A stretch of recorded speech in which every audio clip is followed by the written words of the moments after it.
back. 3, 2, 1, and welcome everybody back to a different conversation. This is the Built Different Show, episode 12. I'm here with Kem. Obviously, you know, that's my co-host. I'm the host, Thomas Saxby. And we just kicking it. This is, like I said, episode 12 of a Built Different show. We're going to talk about sports. We got a lot to talk about. The NFL playoffs, the college playoffs, NBA is getting into the interesting, you know, middle of the season. Trades are starting to happen. Baseball's in the off season, so we definitely have a lot to talk about. But first and foremost, I just want to say happy 2025. We made it. 2-5. Oh my God. Yes, we made it to another year. Yes. And what I'll say is, listen, that end of the year was just crazy for a lot of us. And what we had to do to pull it off. I mean, you was in Puerto Rico, King. It was beautiful. Like, that is amazing. Hey, we had to pull it off. Like, yeah. I re-proposed to my girl in front of the Rockefeller tree. So with going into this year, the only thing I can promise is consistency. Yes. No matter, you know, where we are, no matter who is here, Kem and I will be here all year long. For sure. Check. And we are going to make this happen. So make sure you guys like and subscribe. Leave some feedback. All you guys out in Singapore. Yeah, we blew up in Singapore. Yeah. Our last episode, most of our viewership was from Singapore, but it was big viewership. So we'll take that. But with that being said, kick it with us. Sit back, relax. Yes. And let's get this show rolling. So, how you feeling, King? Man, I'm feeling good. As you said, man, fresh off Puerto Rico, man, taking in all the sports I can. It's kind of funny, man. The missus always catch me no matter where we go. Yeah. You know what I mean? We sit down and have a drink or some shit like that. I'm watching on Christmas Day, you know what I mean? Stuck to the TV watching the Knicks and shit. Like, what are they doing? Yeah. You know what I mean? But at the end, you know what I mean? It all prevails. So, man, it was beautiful, man. But right now, man, we got the college football playoffs. You know, I'm pretty excited about that. The first ever college playoffs right now. Last night, you know what I mean? Well, a couple games have been going on, but last night, first, Oregon got creamed. They got crushed. That's I was going to. I like Will Howard as a quarterback. I like Will Howard, so I was happy to see it. But damn, I didn't think they were going to get. Yeah, man, they got smoked. Man. They got smoked. And before we even go any further, let's just say condolences to everybody who was lost. That we can say it was a terror attack. You know what I mean? In New Orleans, where we lost 15 people and 35 were hurt. You know what I mean? Please, cops were shot. Yes, crazy. That's insane. Yes, they had to shoot them down to put them down. So again, prayers to all of those lost and all those affected. The crazy thing though is they postponed the game 24 hours. We got it going on tonight. You know what I mean? So at the end of the day, nothing beats pain more than triumph in sports. Yes. You understand what I'm saying? So that's good to have the game right after. So I'm looking real forward to that. We got Penn State waiting.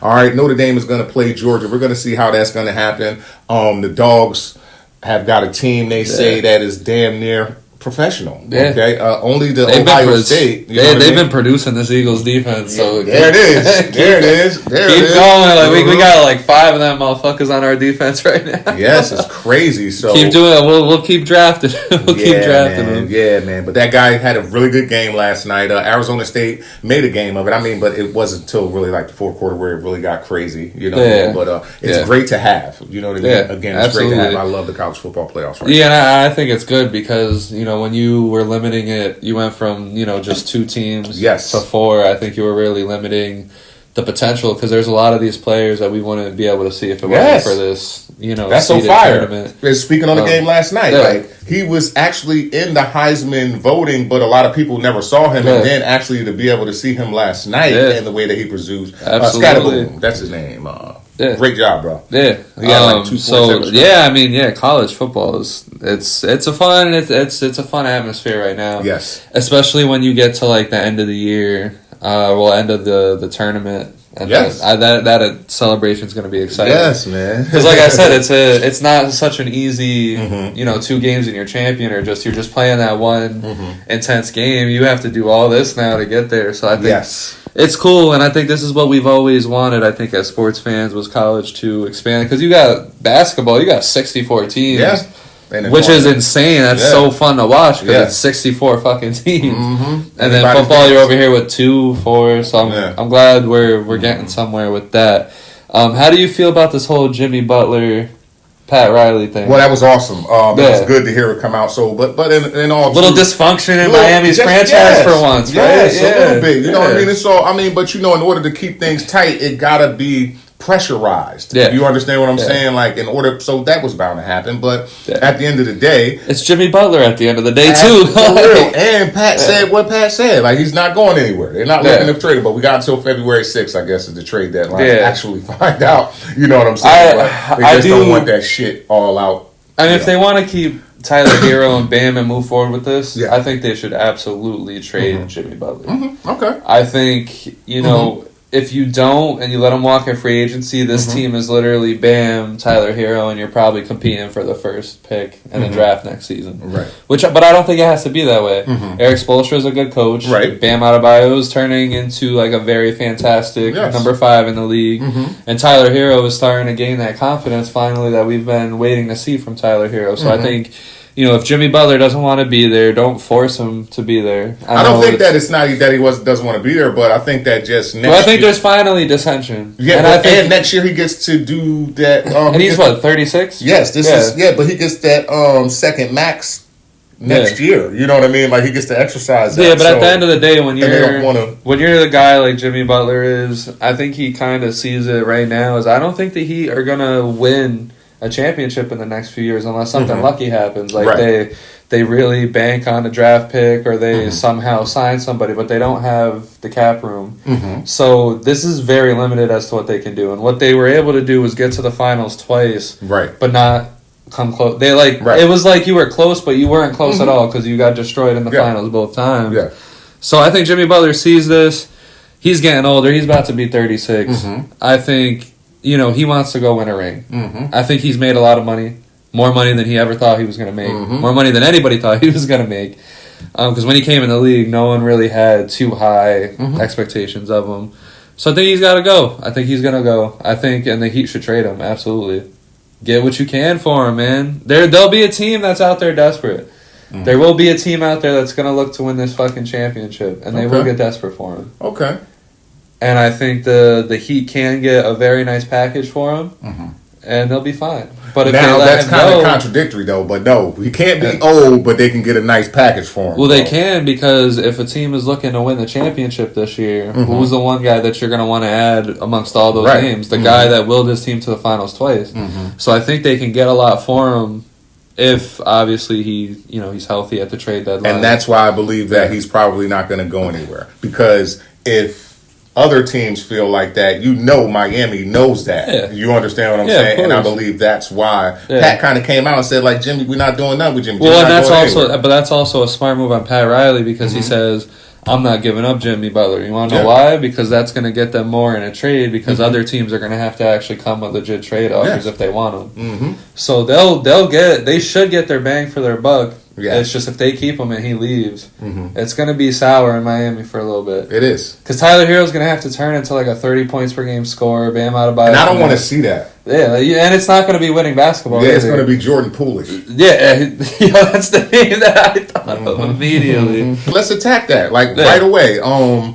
The Giants, all right, about to play the final game. All right, we got a couple of things that's happening. So fucking New York, man. You know what I mean? Look, man, come on, man. So it's kind of crazy. We got a couple of things happening. So first of all, they blew the fucking doors off the game before, which is kind of crazy, right? So Tommy DeVito was healthy, right?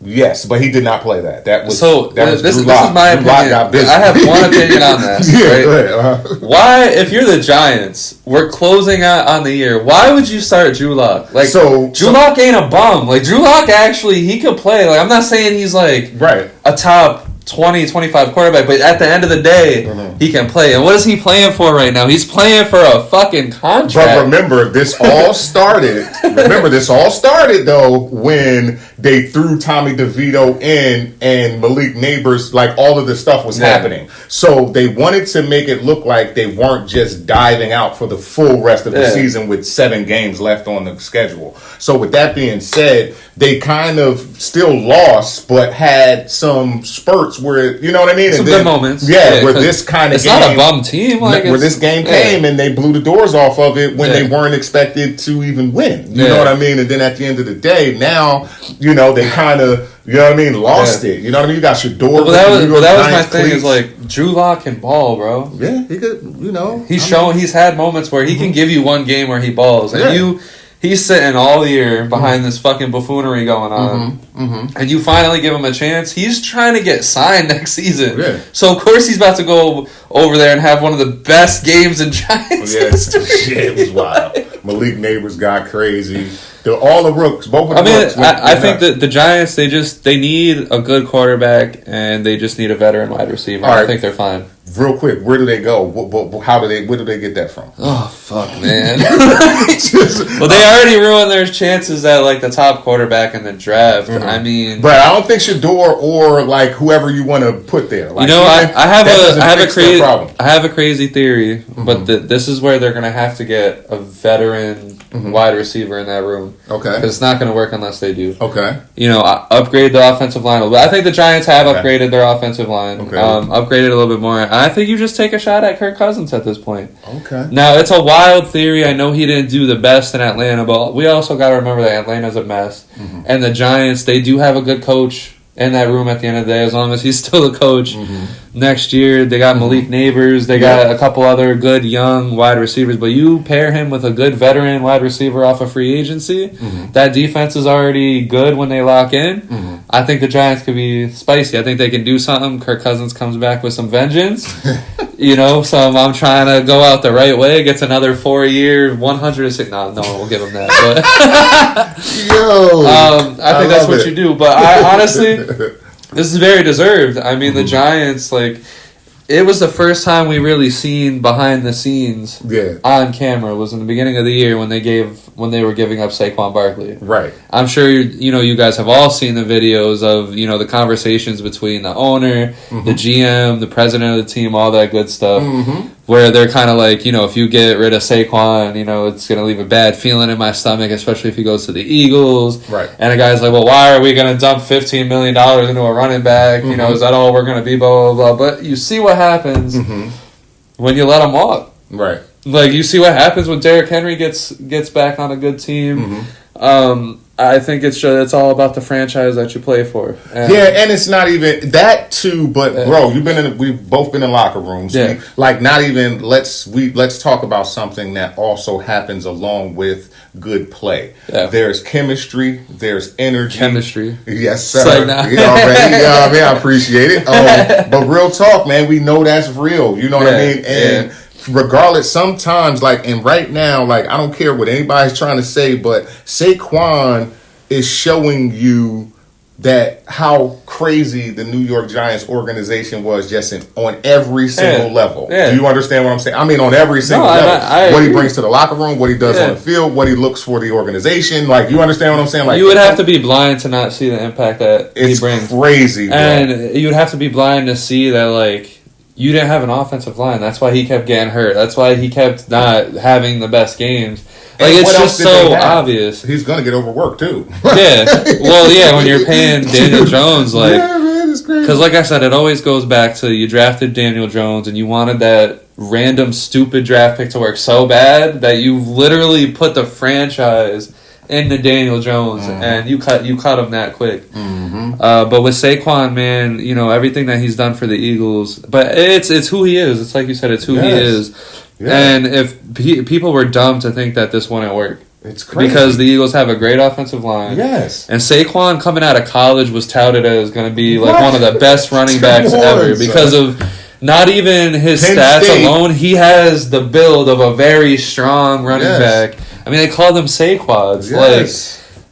How wouldn't when we made that deal, when the Eagles made that deal, I knew it was lit. Yes, I knew it was lit after that, and it's what you said. It's the leadership that the Giants didn't see, that the Eagles are getting. Yes, man. Everyone rallies behind this guy. Yes, man. The offensive line would die for both him and Jalen Hurts, and that's that's trouble for everybody else. Yeah, that's chemistry. Yes, that's trouble for everybody else, like in the trenches. You know what I mean? So it's a man. He has not been tackled with the exception of the last 2 games within 5 yards, like of his offensive line, like at the point of contact. It's because he's so explosive, like right out of the jump. It's like insane. Some of that shit is just crazy, and he's strong, so it's like it's hard to bring him down with just one person. You're gonna need 2-3 people. So quick pivot. Yeah. Should they play him or should they not? Even though they said that he's not going to play, should they or should they not? It's such a hard dilemma, and this is why I love sports. Mm-hmm. This is absolutely why I love sports, because it's a dilemma. Like, should he get the record? He deserves it. Mm-hmm. Like, he put on this year. Mm-hmm. He put the Eagles back where they needed to go. Like, he's literally he is the savior of the Eagles franchise. Yeah. Without a question. Like, without a question. Mm-hmm. This team, where the locker room was, where everyone's heads were at, it was a very difficult time as an Eagles fan, because you didn't know really what was going to go on this season, and he came and glued it all together. Because they beat you because they were supposed to beat you having the better players, but what his effect has now gave them the rest of what they needed. Yes. And especially with Jason Kelsey off the team, he provided really good leadership. Good leadership that was missing there. But it's for that reason why I agree with the benching. Okay. So does he deserve the record? Yes. Record is a record that will stand for years to come. But at the same time, if Saquon was to play and then get injured, where does that leave the Eagles? Yeah, and it already happened to y'all. That's what happened to Brown. Yeah. So, and then that's what, and like, if that happened to Brown, that's why he missed. I think the most important thing for the Eagles is to get to the playoffs healthy, and then people can all play banged up as it goes. But right now, we have them healthy. Let's get them there healthy. Okay. Like, I get it. The record is nice. The record would be nice to have. It'd be good to say fuck you, Giants fans. Like, this is what y'all get. But at the end of the day, that's another thing too that I thought of. Like, he's facing the Giants. The Giants are going to want to do everything they can not to have him get the record. They also might target him and hit him harder. Which also was a subject of the game last night, a targeting hit between Arizona State and Texas. Even though, you know what I mean. Like, so, but anyway, that's what I'm saying. Like, the Giants are going to be looking to hit him hard. And these are grown men. Yeah, and the record is nice. Like, it would have been nice to have, but the Eagles, like, right now where they are, it's Super Bowl or bust. Yeah. We were talking about this before we started filming. If the Eagles are going to do this, they need to win the Super Bowl. Yeah. But even regardless, they needed to win the Super Bowl this whole time. They got to win the Super Bowl.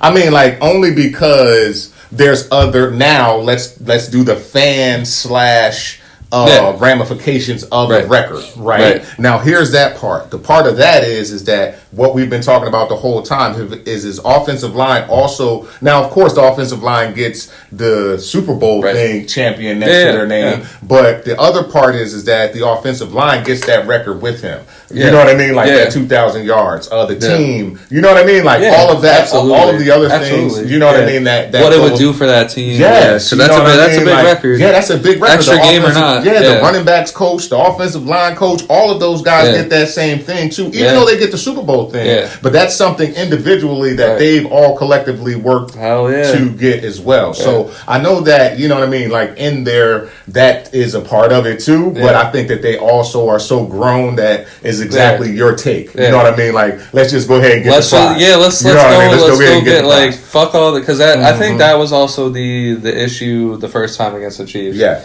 Is that the Eagles got very flashy. They got very cocky. They got very... first Super Bowl, you mean? Yeah. Okay, Jalen Hurts' best game of his career. Yeah, and I think... But the defense had the worst game that whole season. Like, it was crazy. Like, because if we remember, that Eagles defense was nuts. It was scary. It was one of the best defenses we've ever seen. Yeah. And then they go to the Super Bowl, and they're giving up coverages that they haven't given up all season long. And I think the difference is going into this playoffs is, I think, a lot has happened.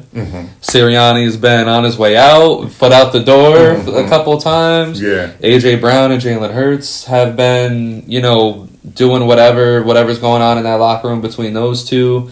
You got this whole Saquon thing now, injuries, people leaving, people coming back, C.J. Gardner-Johnson coming back. I think I don't want to say the Eagles are for sure going to win the Super Bowl, but I have a good feeling that if things go the right way and injuries don't happen, I think it's going to be hard to beat the Eagles, man. Yeah, and they're taking the path of least resistance. Because breaking news. Because they're locked into the second seed. Thank you for bringing that up, because I want to make one more point.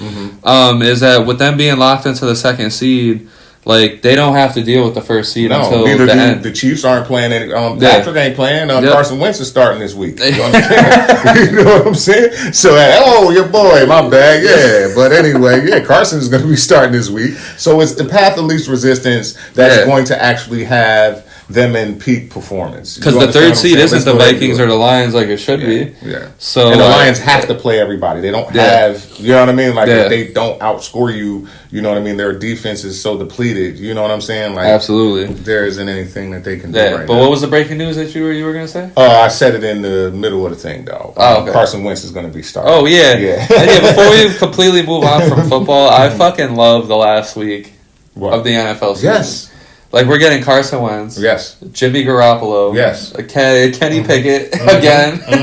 Remember the ridiculous fucking throw that he made falling over? Yes, that was great. But we also get potentially the best game of the season. That's not the Super Bowl. Which one's that? Detroit. Oh, yeah. And, Minnesota. In Minnesota, yeah. Yes, that's potentially, I think it'll be important. Yes. But at the end of the day, I think what's interesting about that is that they're going to meet again if they both win their games. We'll see, because it'll be a 1 seed and 5 seed, so they'll be forced to face each other again.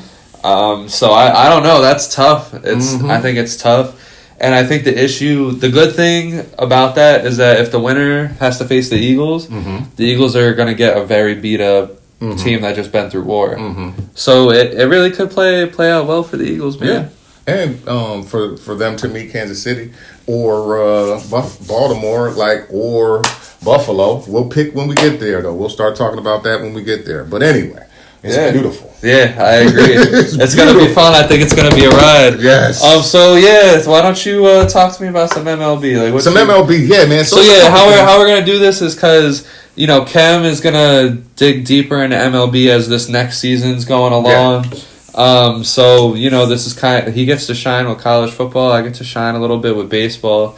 Feel me? And by the way, WWE is on Netflix now. I think that's mad cool. Yeah, Raw. Yeah, I think that's cool as shit because they're gonna be trying OD hard.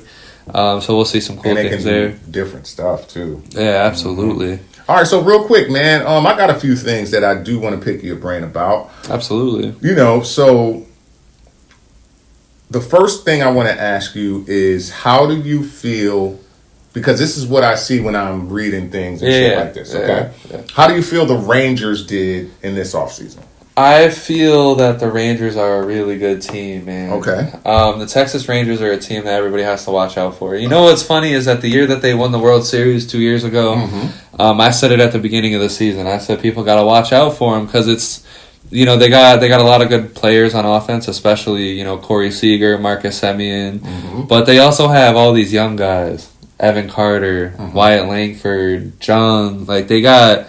And then they added Jake Berger in the offseason. Jonah Heim is going to be hitting out their 9 spot most likely. So their lineup from 1 to 9 is insane. I mean, Adolis Garcia has to have a comeback year, but... What I really like to focus in on is their pitching rotation. Okay. Because they got Nathan Eovaldi. They got Jacob deGrom that's going to be healthy from day one. I don't know how long that's going to last, but he's there. Kumar Rocker, he went ballistic at the end of the season last year. Cody Bradford is a really good pitcher. Jonathan Gray you got there. And then you got Tyler Mahle. So that's 6 pitchers and you only need 5. So they're already set up really well there, and then their bullpen is we'll have to see where that goes, but how they won the World Series 2 years ago was that they had a really good offense, and they had the leadership of none other than Bruce Bochy. Old fella. I think that, nonetheless, they should win that division. I'll say it now, they should win that division. I know injuries happen and everything, but I think they're in a good spot. Okay. They are in a very good spot to where they can not only win the division, but since the Yankees, I'm sorry, did not get Juan Soto, I think it puts them in a good spot to be the best team. Okay. In the AL, because the Orioles, they didn't keep Corbin Burns, so their pitching is actually about to be very weak unless they do some moves. And then the Yankees don't have Juan Soto. And I get it. They got Cody Bellinger. They got Paul Goldschmidt. That's all cool, but they're not... Them together don't equal Juan Soto. I'm sorry. So let me ask my next question then. Where do you think Alex Bregman will end up? Alex Bregman? I'm sorry to say it. I don't care. Okay. Listen, Alex Bregman is good. But he was number 3 prospects, sought after prospect for this offseason. So yeah, number 3 highest free agent. I don't know. Okay. I wouldn't believe that because you had Juan Soto and Pete Alonso, Max Fried, Corbin Burns. I can probably No. All right, go ahead. Yeah, I mean, listen. Alex Bregman, he had some good times in the past, but I don't think he's that good no more. I don't think he's 9 years is too much. I'm not saying not too much. I just don't think he got it like that. No more. It just happens. I don't think. Okay. I mean, I'm saying that, and then if the Nationals sign him, I guess I'll be all right. Okay. All right. But I don't think he needs a really dramatic change of scenery. I don't know, but I don't think he's gonna get signed by a good team. Okay. I don't see it. I mean, I like that the Tigers got Gleyber Torres, though, former Yankee. Mm-hmm. I think he completes that team really well. I think Gleyber Torres on the Tigers, because you got a middle lineup of Kerry Carpenter. You got so much dogs on that team. Kerry Carpenter, John...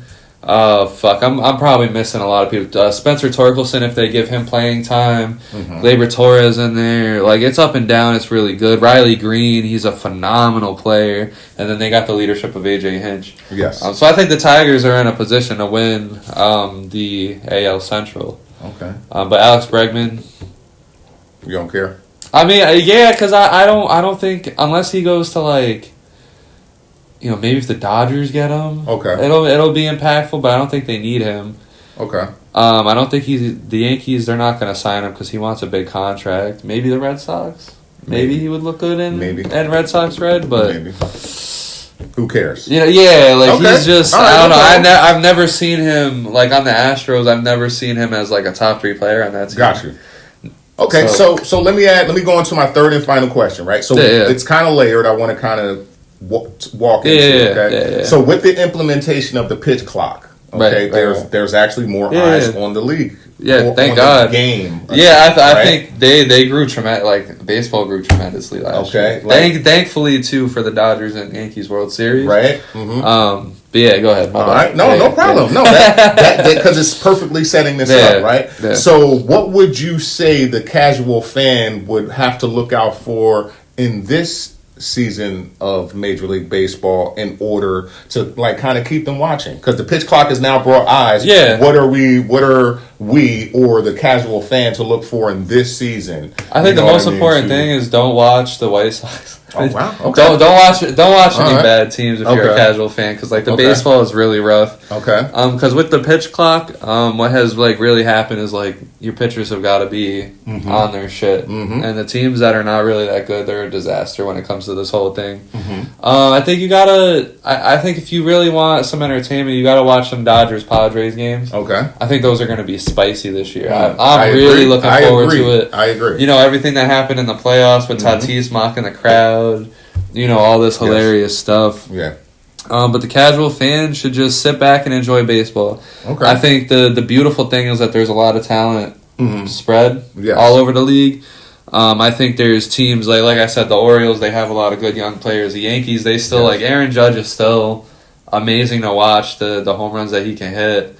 Even the AL Central's good again. Julio Rodriguez in Seattle should have a bounce back season, hopefully. The Rangers, like I said, right. And then in the National League, you got that whole National League East. The Mets and Philly should be some fun games to watch. The Braves are still in that mix. The Nationals are a good young team, coming up.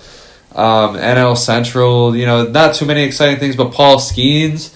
By the way, I pulled 2 Paul Skeens rookie cards the other night, so I'm feeling great. And then NL Central's all the Dodgers, Padres. Yeah. I mean, even the D-backs. So yeah. The Diamondbacks got Corbin Burns. Which was, everybody was up in arms about that. Yeah, because like he got more money to go to Toronto or Baltimore, and I don't know why he didn't take the Baltimore offer, but Baltimore's gonna be hurting without like they have Grayson Rodriguez and he should step into his own, but their rotation's looking very iffy, so they're gonna be relying on their hitters. But with the Diamondbacks, I love the move because they already are good, man. Yeah, they already got a good team. All they need is Corbin Carroll to have a bounce back year, and they're in, man. Yeah. Like, they're going to be up there with the Dodgers. They're going to be up there with the Phillies and the Mets. They're going to be up there, and I think teams got to watch out for the D-backs. Because Corbin Burns, no matter what, he's always been an ace. Yeah. Like, he has not really been a bum, and it's been a while. No, yeah. He has not looked bad in a very long time. But yeah, it was just, like, kind of crazy for him to go to... That's why I said it was, like, kind of... But him and Zach Gallen and Brandon Pfaadt and... Merrill Kelly, like that, it should be a good-ass team. Okay. Yeah. All right, bet. And then I guess, if I had a final take, yeah, man, I still don't think the Yankees did enough. Like, listen, first off, I'll say I love Max Fried and I love Devin Williams. I think their pitching is going to be probably amongst the best pitching in the league. Even though the Red Sox, they came up too. Red Sox have a really good rotation. I'll say I think the Red Sox are going to make it in this year as a wild card. But when it comes to the Yankees, man, I think hitting-wise, I don't know how much I trust Cody Bellinger to give you even 50% of what Juan Soto did. We can only wait now. You know what I'm saying? Like, we can only wait now. Yeah, that's the only thing that sucks about baseball's offseason is that there's a lot of waiting after you get your players. But we're closing in. We are closing in the spring training. I'm excited, man.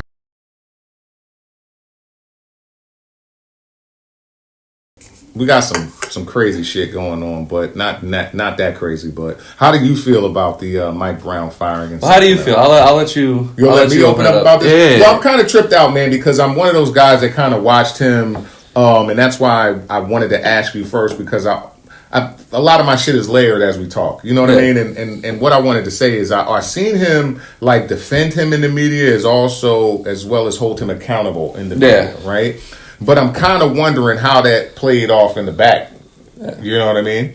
And it looks like, you know what I mean? Of course, it doesn't look like. It looks like the organization totally went with De'Aaron Fox over Mike Brown. Even though they just gave him some more money. You know what I mean? Like, it's crazy. It's kind of crazy. They did all this stuff. But I wanted to know, how do you feel about that? And do you think that, in your observation, do you believe he defended him as well as... you know what I mean? Like, or do you think he fed him more to the media and to the public? I don't know. I mean, that's been the interesting thing about Mike Brown and his whole career. I mean, take it all the way back to the days when he coached LeBron in Cleveland. I think he does a little bit too much. Okay. Like, especially on the media side. But I understand it because he's always been criticized by the media. Yeah. I mean, when the Kings got him as a coach, I was just like, so fucking what? And it ended up being a good thing, but even not a lot of us were still thrilled by the Kings and that signing because Mike Brown has always been shitted on. So I feel like he has to feel a little defensive. So do I feel like he deflected a little too much on the De'Aaron Fox? Absolutely. Okay. But I also don't think it's Mike Brown's fault. I don't think it's the players on that court's fault. I think it's the franchise. Because they've had this same team back when they were in the playoffs. Talk about it. And they haven't grown since. DeMar DeRozan isn't growth. Like, he's a good player, but as you could see with the Chicago Bulls, the San Antonio Spurs, he's not a guy that's going to, like, lead you anywhere. Right. So, when it comes to that, they didn't make too much changes. I still think they should have, found ways to open up Keegan Murray's game on the floor, which they haven't done. I like Sabonis, but I don't think at the end of the day he's a winning piece as a center unless I guess the team is loaded. And then De'Aaron Fox is too up and down, like you said. Yeah. About Donovan Mitchell and the Cavaliers, and they just didn't grow. Like, they went from having all these crazy sellouts in the playoffs against the Warriors, almost beating the Warriors and taking them down, to now nothing, and it's just kind of just been going back downhill and kind of showing us that the Kings are still the Sacramento Kings. And when it comes to firing Mike Brown, I thought it was the wrong move. He's already unlocked this team to a point where they're contending with good teams. Like, what more could you have asked for? Yeah. Now it would be up to the guys higher up to get this team where it needs to be. And I never agreed with head coaching firings like that because all the different coaching styles is going to hurt eventually. Like you see the Phoenix Suns, no matter what they do, because they keep switching their fucking head coach out, they can't establish anything. No. And Mike Budenholzer is probably going to get fired if they have a bad year. So then you're going to keep doing that. And I think that's why the Knicks are thriving right now. They've had Tom Thibodeau for several years now. Yeah. The 76ers aren't thriving because, Nick Nurse is good, but this is only his second year and all that drama.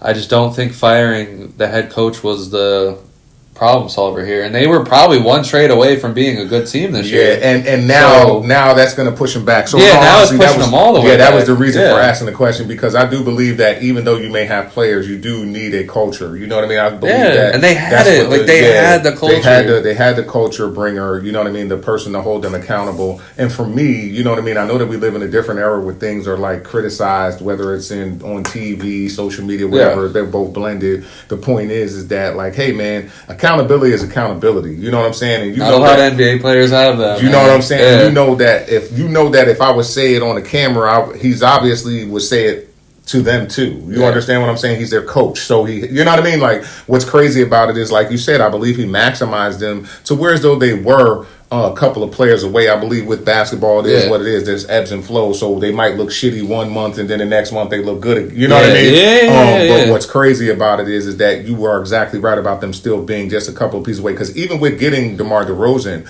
you know what I mean? Like where's now? It just clogs. Like for getting DeRozan, it just clogs. And up that's why and now they've been talking about like literally letting him do the 6-man thing. And the whole point of, and that would be fine, right? But the thing is that that's what should have been talked about before even bringing them over. You know what I'm saying? Like all that shit should have been schemed out already. You know what I mean? So at the end of the day, you know what I mean? You are right. The Kings are going to continue to be the Kings. And that's how they always have been. The decisions that like they honestly like they're one of the most toxic franchises. Yeah, it's horrible. Like it's them and the 76ers like that are up there with the toxicity. Horrible, it's like, but people don't care about the Kings because they haven't had all these flashy players. They just had one DeMarcus Cousins. The people knew that they were never going to be anything with just DeMarcus Cousins, so they got this pass of being asked for so long, and then they make the playoffs, and then now it's just nothing. They don't know how to run that team. They never will, no matter who's there. And then at this point, like especially De'Aaron Fox is going to be a free agent at the end of this year, I believe. It's probably weird. You got to have to trade him now because if you're really committed to not winning this year, you're going to have to get something out of that.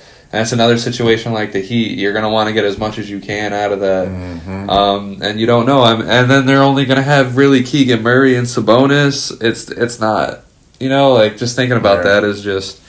Ew, bro. It's ugly, right? Yeah. All right. So let's go into another thing then. Let's hit up Zach Lavine. What do you think about Zach Lavine, Chicago? You were saying Chicago blow it all up, right? Yeah. The biggest piece in Chicago is Zach Lavine. They need to trade him right now, like while we're doing this episode, because this is the only time he's ever going to have value. I don't like Zach. He's been on a heater for 30 for the past 6 games. I don't like Zach Lavine. I mean, he's already shown it. It's like the same thing with DeRozan.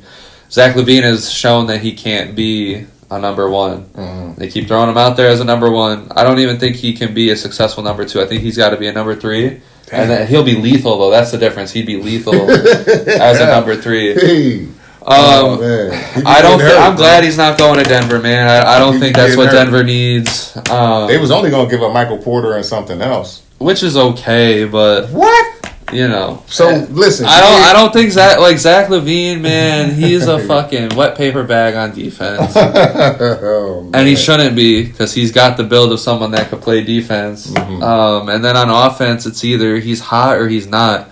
But then when he's not hot, bro, this is the difference that separates Zach Lavine from a lot of good players in this league. He's never had other players to hide him in those. Bro, these Bulls teams were decent, brother. DeMar DeRozan, they were decent before Lonzo got hurt. Yeah, but even when he got hurt, they had Caruso, bro. The team was decent. No, bro. Defensively, but for offense, bro, it should. But that's what I'm saying. Like for offense, it should be good. Because if Zach Lavine is this good player as he is, then he should be able to get. Bro, we're talking about Lavine, Vucevic, Patrick Williams ain't no fucking slouch, bro. Like Fucking Kobe White is really good. Like he got good. Kobe White wasn't good initially. I know, but he ain't good because of Zach Lavine, though. You know, like, he got good. Zach Lavine. And he's good. Like, I love, you know what I mean? Go North Carolina. I think he'd be a good player on the Warriors, bro.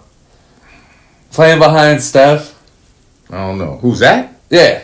Yeah, there's nothing wrong with that. I think Zach Lavine would be. So I'm not arguing him being a number one or anything. I'm just arguing that I believe that he's better than Michael Porter. I think that trade. Oh yeah, I'm not saying he wasn't. I believe that that kind of team, he can be hidden. But he's not going to elevate Denver. He's not going to elevate Denver. But he doesn't need to, and he only needs to in specific moments. It's not even for sustainability. They have you know what I'm saying? Like, I don't think that he's not even looked at like that anymore. That's what I think your problem was with DeMar too. Like, even with Sacramento, like he ain't going to Sacramento to like lead them nowhere. He's going there to hit timely buckets and shit when they get into the place where they never been. But Zach Lavine's only going to do that like 1 out of every 10 games, like. Yeah, because I know he looks clutch, but he ain't that clutch at the end of the day. If you really dig deep into his, if you really dig deep into the stats, he's not as clutch as everybody says he is. No, some of that I agree. And it was the same thing with LeBron when everyone was like, "Oh my God, LeBron!" But like when you looked into the stats, it's like LeBron. Like what about being clutch? No, yeah. I don't know. He played way more games than anybody else. So no, I know, but you know what I mean. But when it comes to Zach Lavine, man, I don't think it matters. But I do think the Bulls got to trade him now. They need something out of that. Yes, trade Vucevic. You know, let's get the ball rolling on that. Because, you know, you got Josh Giddey and you got Patrick Williams, and I think that's a... Yeah, Pat. I don't even know if that's a good start. Chicago's another team, man, where they're going to need the number 1 pick in the draft and really get someone sensational for things to turn around there, man. And then I don't even know... Yes. But it's hard because you got all these players on the team that not only are they good, but they're also... They're hard to move off of because, like, when it comes to Lavine, he has this big-ass contract. Mm-hmm. He's a wet paper bag on defense. On offense, if he's on a heater, great. Mm-hmm. I'll give you that. Mm-hmm. When Zach Lavine is on a fucking heater, he is one of the most dangerous players in the league. But the issue is, on the other end of it, when he's not doing good, the whole team is just brought down. Mm-hmm. But he's never had anybody equally as good as him around him to like sustain whatever he was bringing to the table. Should he? But DeMar DeRozan was dropping 40 in those days. Yes, but he was hurt. Like remember, like he was like. Lavine was hurt. Yeah. Yes, you know what I mean. Like he was hurt, so DeMar have to get 40. Like so, that's what I mean. Like I don't know. Those Bulls teams has never been collectively like right at the same time in order to see what they would be. They like a long term. Well, they're what Brooklyn is. Like you know what I mean. Like they're the long. You know what I mean. Them long standing bullshit pieces thrown together that's supposed to. You know what I mean. Well, like then who do you surround Zach Lavine with? Because like that's you would have to surround him with people that are better. He would have. But that's to go what I'm to saying. Like so then you go to the ego conversation. Is he willing to just take a complete back seat? To people that are better than him. Yeah, all he did was win the dunk contest a couple times. Like but that you know what that did to Zach. you know, Zach Lavine was like the. But I think he could be. He went to go sitting at the fucking cool kids table at lunch. He became an asshole. So I like what you said. I like Warriors. Denver, I think Warriors would be a good fit. You know what I mean? Like those Denver, I don't like, but that's the thing. Like, I didn't say as in Michael Porter Jr. is better. Mm-hmm. I just think Michael Porter Jr. is always the better fit around Jokic and Murray. But I think Murray's the issue. I think they need someone to replace Murray. I don't think. I like how they got West running point and. But that's only gonna like last you for like maybe one more year. They're hiding Murray right now. I think they need to trade Murray. They hiding his bum ass. They need to trade Jamal Murray. Mm-hmm. I don't think Porter should stay. Mm-hmm. Like, keep Porter there. Mm-hmm. I'm not necessarily saying let Westbrook run the point, but you need a guard. Just get a guard that can actually be consistent. Because it's what I said, bro. People looked at me stupid when Jamal Murray got injured the last time. Mm-hmm. When he got injured, the way fucking Malone was crying, Like, as of how bad of an injury it was. You know it was like, they said it was a serious-ass knee injury. Yes. Like, it wasn't some regular torn ACL. Like, he actually did some damage to that knee. Mm-hmm. And then he came back after a while and struggled hard. I get it. He came back in the playoffs and did his thing. Mm-hmm. But people all have different DNAs. Mm-hmm. And you got to make it to the play. You got to make it to a good spot to be good in the first place, which is why they've been bad last year and the year before that. But when it comes to Jamal Murray, I think the goose is cooked. Mm-hmm. I think they got to get rid of him. I don't know what team's even going to take him, because that's the tough part too. Is he's on a big contract and he's going to request a lot of money after that contract. So I don't even know where he fits. Maybe Toronto. I don't fucking know, bro. But they gotta do something different, man. Yeah. Like, a player that I think would do really good in Denver, like if they're gonna keep Westbrook, is I feel like RJ Barrett would be good. Good for Denver if Toronto wanted to get up off RJ Barrett. Smoked. They only scored 71 last night or the night before. The night before against the Celtics. Celtics fucking beat their ass. Like, how do you continue as a franchise after that? That's crazy. Like, how do you look your men in the face and be like, professional men? Like, how do you look them in the face and be like, we're gonna get the next one after you lose by like? He was averaging 80 in high school and shit like that. Like, sorry, but that's funny. Yo, they said the Celtics, they could have sat down the whole first half of the game, and let the Raptors do whatever. And then you want to know what's crazy? The night before or that same night, Cleveland had an 80-point first half. Isn't that crazy? The same night, bro. NBA is it's all over the place right now, man. Like, I don't know. I agree. Something's got to change there, but yes, man. I don't know what you change. It's basketball. You feel me? Well, yeah, it is basketball, but it's the style of basketball. I think you can't change the style of basketball. Bro. What's got to happen is don't touch the 3-point line. I don't think that's going to change. No, I don't think that has anything. I think that changes the entire game of basketball. Yeah, I don't think that has anything. I think how the 3-point line is utilized has to be changed. I think everything has to stay the same. If you want to preserve the game of basketball, you got to keep it. What I think is everybody can't shoot threes, and everybody shouldn't be shooting just because. Yeah, and this is a very long-term thing. You need to have coaches make the center important again. Yes. I think that's what you need to kind of reverse it back to making, like, when we have a coach, like, maybe it's Tom Thibodeau, but when you have a coach that can make, that can slow down the game and make the center important again. Right.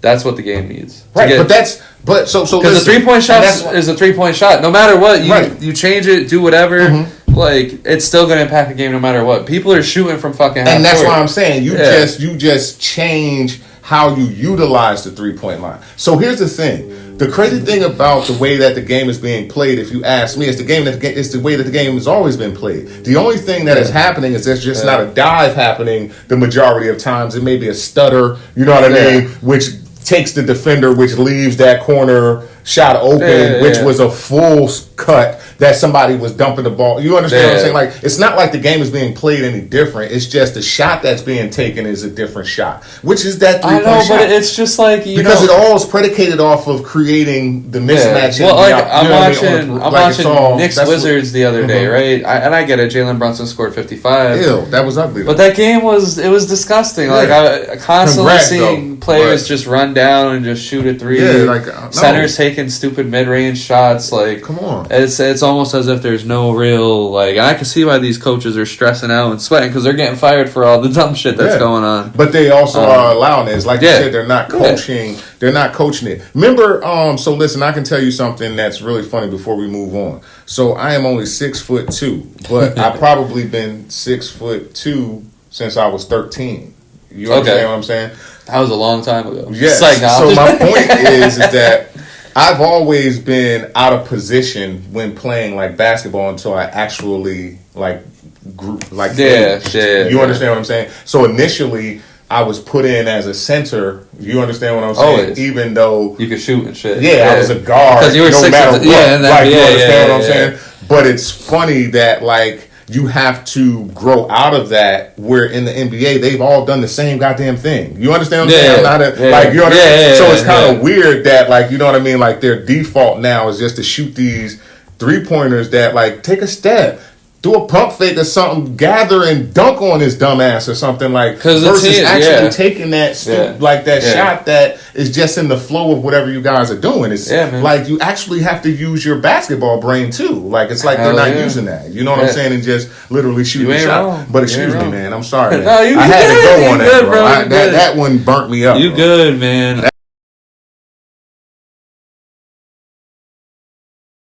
So how are you feeling about the NFL playoffs and everything? What's your opinions about everything going on right now? Well, I'm pretty excited, bro. I'm happy. Excuse me 1 second.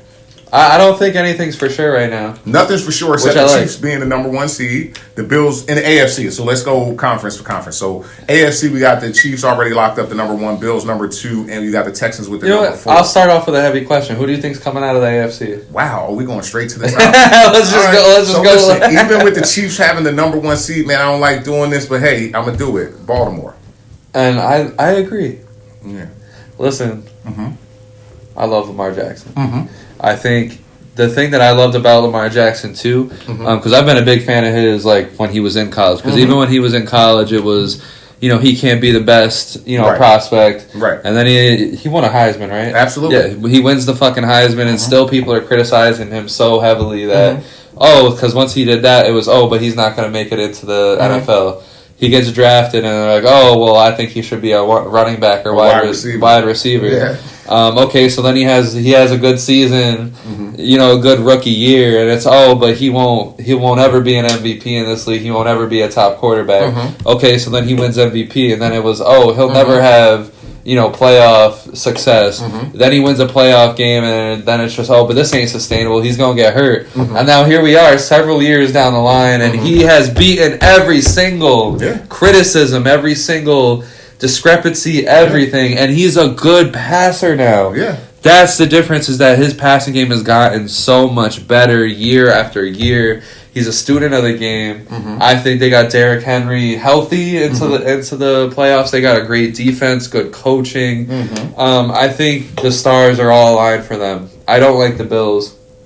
Josh Allen's going to crumble, and if he doesn't crumble, I don't think they have a good enough team to beat the Ravens. I don't think they have a good enough team in the bright lights to beat the Chiefs. I think it's going to be Ravens-Chiefs, and it's just something about the Chiefs this year. Okay. It seems a little too laid back. It seems a little too easy. It seems a little too, they got the refs on their side a little bit more than usual. I think it's like nothing's too good about them. I got a different take, but go ahead. And that's fine. That's fine. We can argue. Yeah, no. But I really think the Ravens, they have the best team. I also think they have the best chemistry. They have the best everything, man. I think they're gonna go in there and they're gonna knock it. And they want the revenge too. Lamar Jackson wants this shot. Yeah, he won in 5. And I think he won in 5 with Pat. And I said it last year. I said the Ravens would win last year, but you know what? This year's another year, and I think it's going to be a lot of pressure if they don't. Right. I think that's the thing that'll suck for the Ravens, is that if they don't win, there's going to be some extra eyes and some extra haters, and it could. Well, I picked. To be honest, I picked Ravens. That was my beginning year pick. It's pretty dope. They're on par for the course. I'm a Lamar Jackson lover. The brother is getting busy. I love seeing him.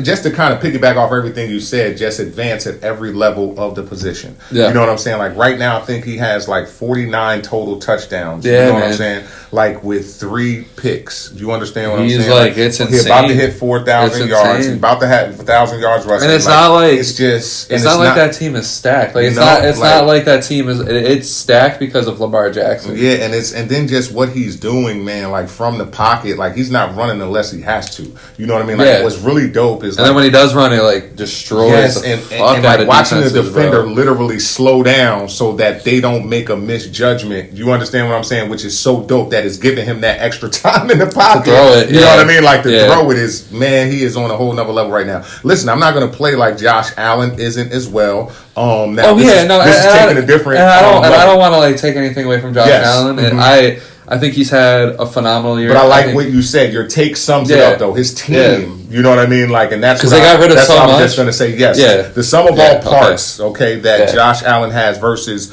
what Lamar Jackson and Patrick Mahomes has. These 1, 2, and 3 of the AFC. Yes. I put Baltimore at KC, you know what I mean, for that championship game. You know what I mean? Ravens we'll winning. see. Yeah, you know what I mean? I got crazy. Ravens, you know what I mean, in that game. Now, we go to the NFC side. Now, before we go to the NFC side, like when it comes to the Bills and Josh Allen, like I'm not sitting here taking away from Josh Allen. Josh Allen has had an amazing year, and I'll say it. I know I've been a big criticizer of Josh Allen. But I will say, like, yes, he is an MVP in this league, whether he gets it this year or not. I do think Lamar Jackson should be MVP.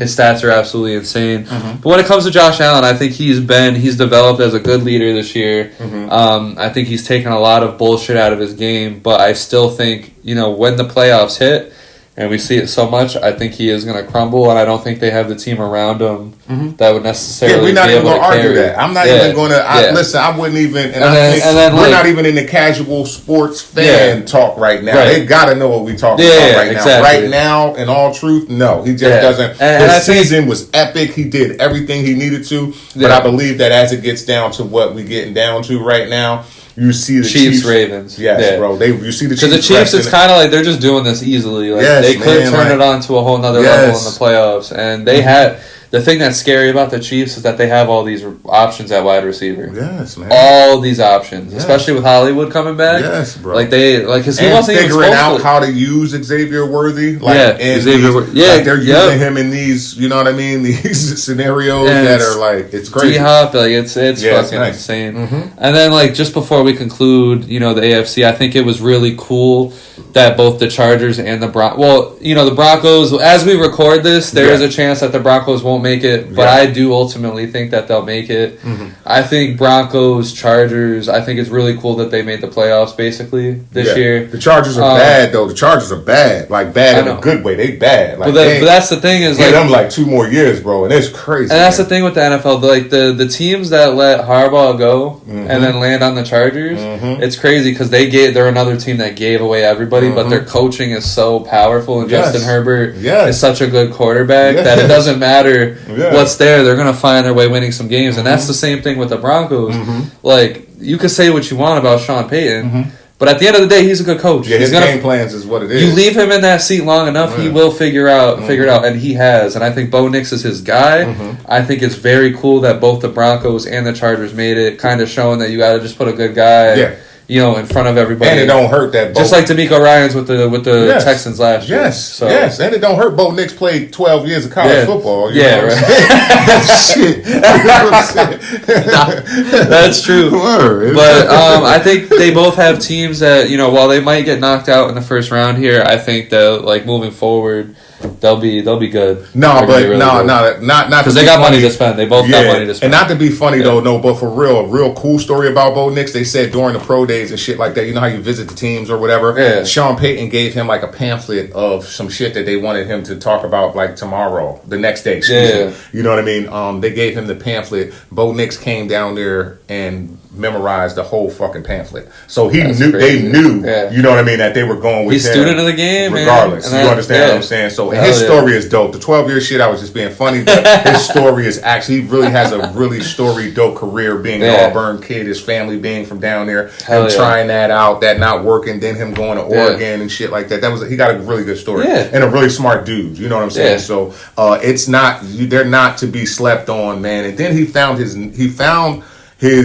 with Sean Payton, I think what it is too is he has so much going on. You know what I mean? Even if you look at his play sheet on the sideline, it's fucking bigger than everybody else's, man. Right. You know what I mean? But the cool thing is that it looks like towards the second half of the season, Bo Nix and those guys, just because we're on the Broncos, kind of offensively got it going. You understand what I'm saying? And I think that their defense, they're you know what I mean, going to keep them in there anyway.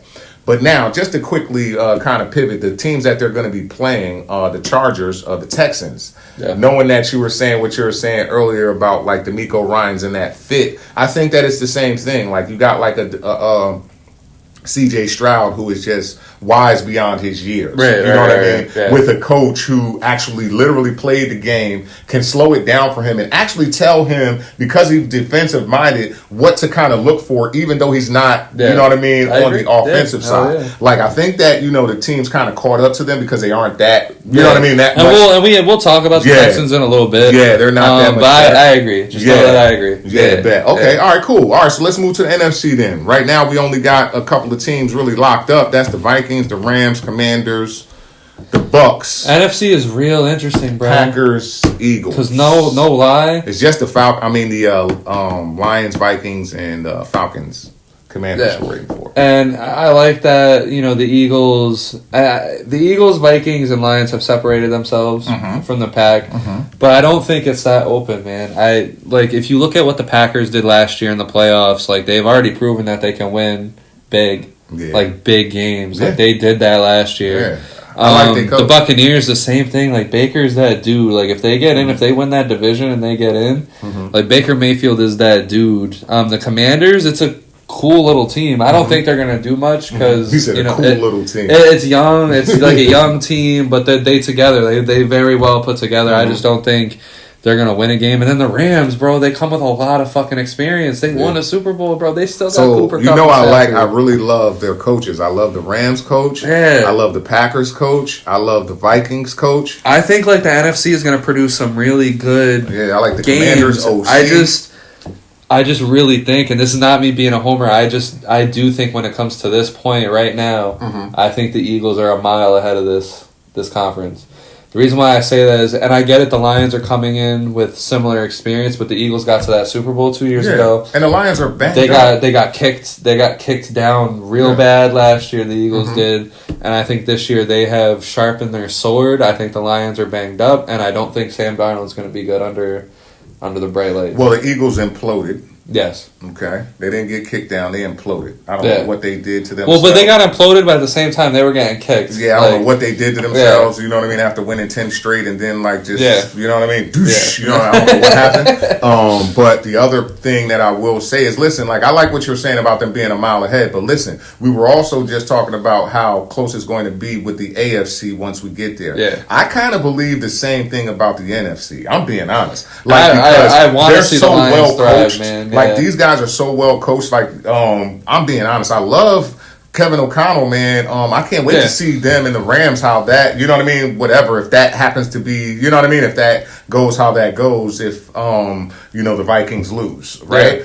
Boom. But then. I can't wait to Rams see how are dangerous, man. Yes, so that's what I'm saying. Yes.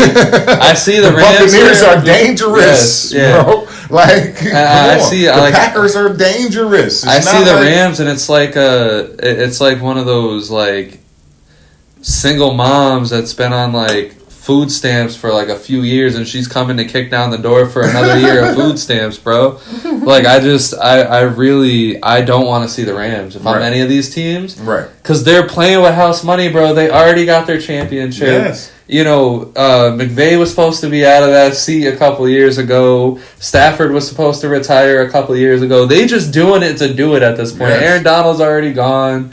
I think they just playing with house money, and they're just good at football, and they're annoying as shit. How do you put that team away? Yeah. You have to blow that team out. You have to put your foot on their necks from start to finish. At football. And that's what I'm saying. A team like the Vikings doesn't want to see this team. I think the Lions can beat them, but I think a team like the Vikings, where the Rams are going to put that pressure on Sam Darnold, they're going to put that pressure on that young defense. I think Sean McVay schemes the shit out of the Lions defense. I'm telling you, I think they scheme the shit out of them. But that's the thing is I think the Lions offense though, I think they're good enough to beat the shit out of the Rams defense because the Rams. Yeah, I think it's too good. Their offense is just even without David Montgomery. Jahmyr Gibbs is such a good football player, man. That's another thing. Tutu Atwell, Puka Nacua, motherfucking Cooper Kupp. Yeah, but that's what I'm saying. So that game would be a shootout. I just think the Lions would. They have more offense to beat that offense when it comes down to a shootout.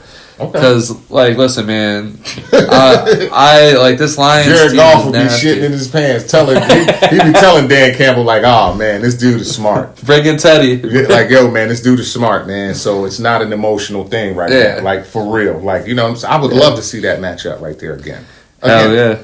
I mean, shit. The Lions, man, it's just unfortunate because like last year it was because of their, and that's what I mean. Like I'm not picking the Rams. I think the Lions would have went all the way if they didn't make dumb moves against the 49ers. Man, they had the 49ers. Yeah.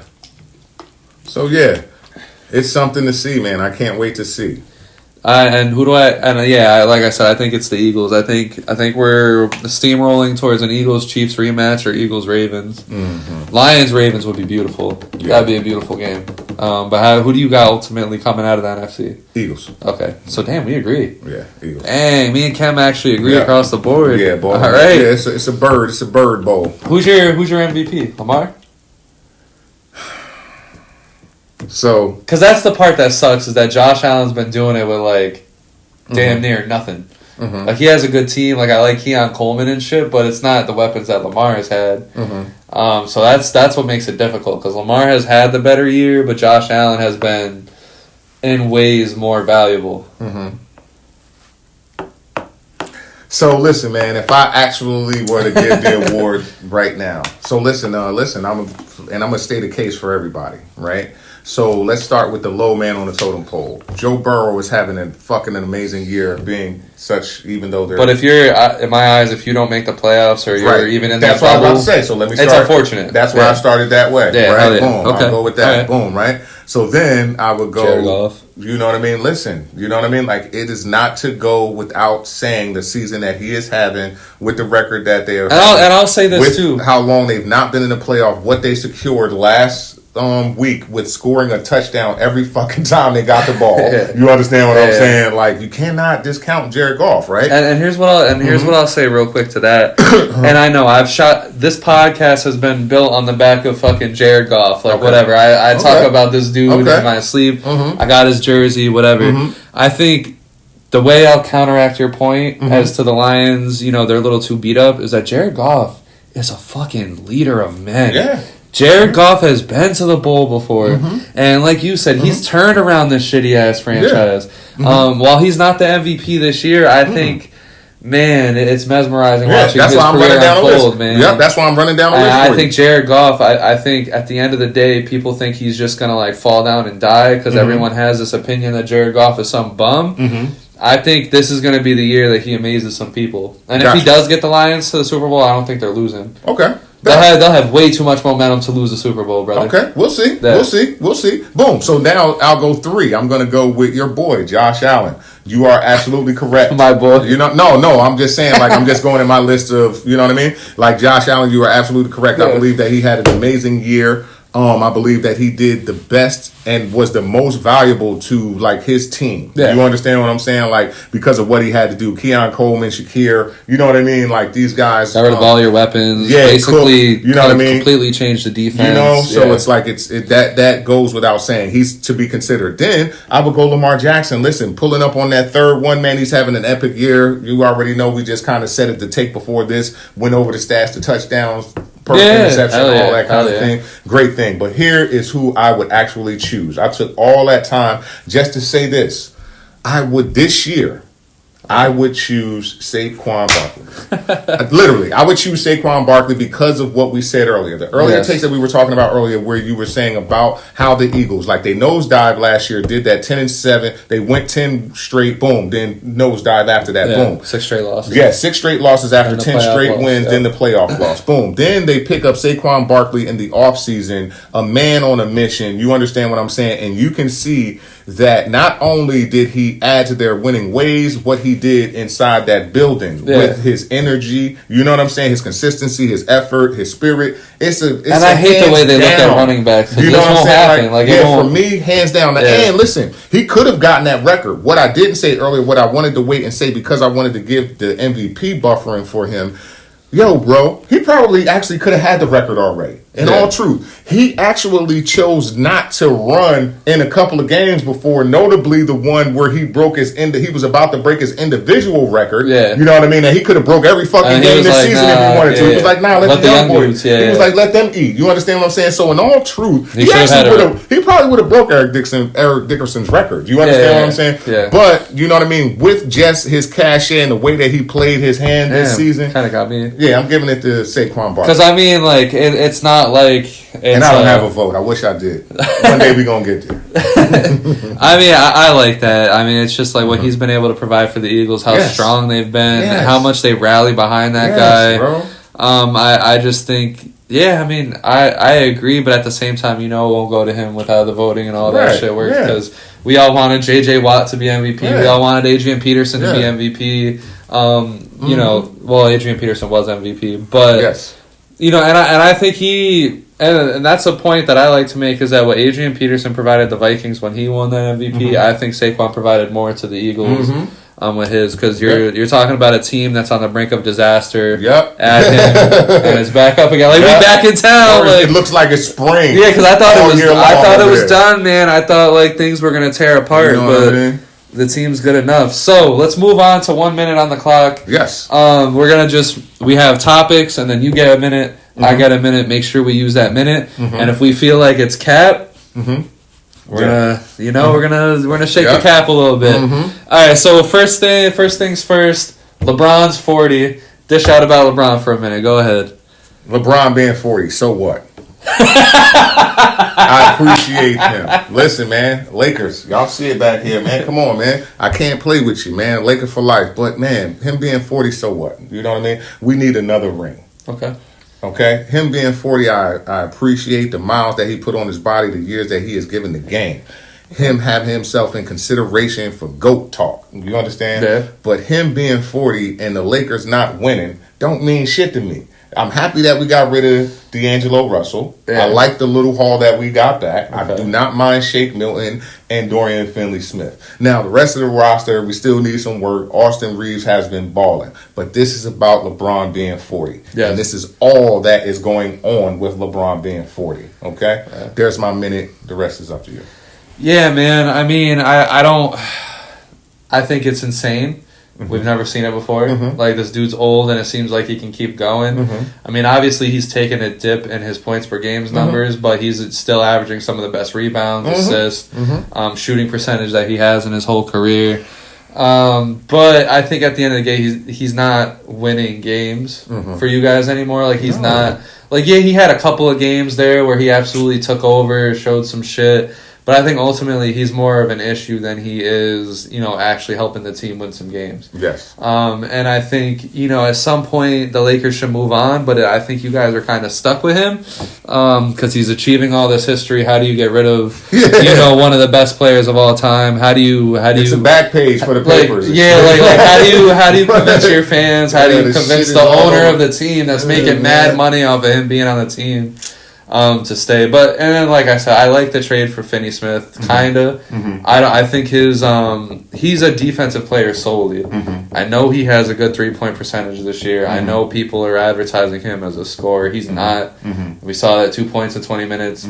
He's a defender through and through. I think they need some scoring on that team. But all right, that's fair.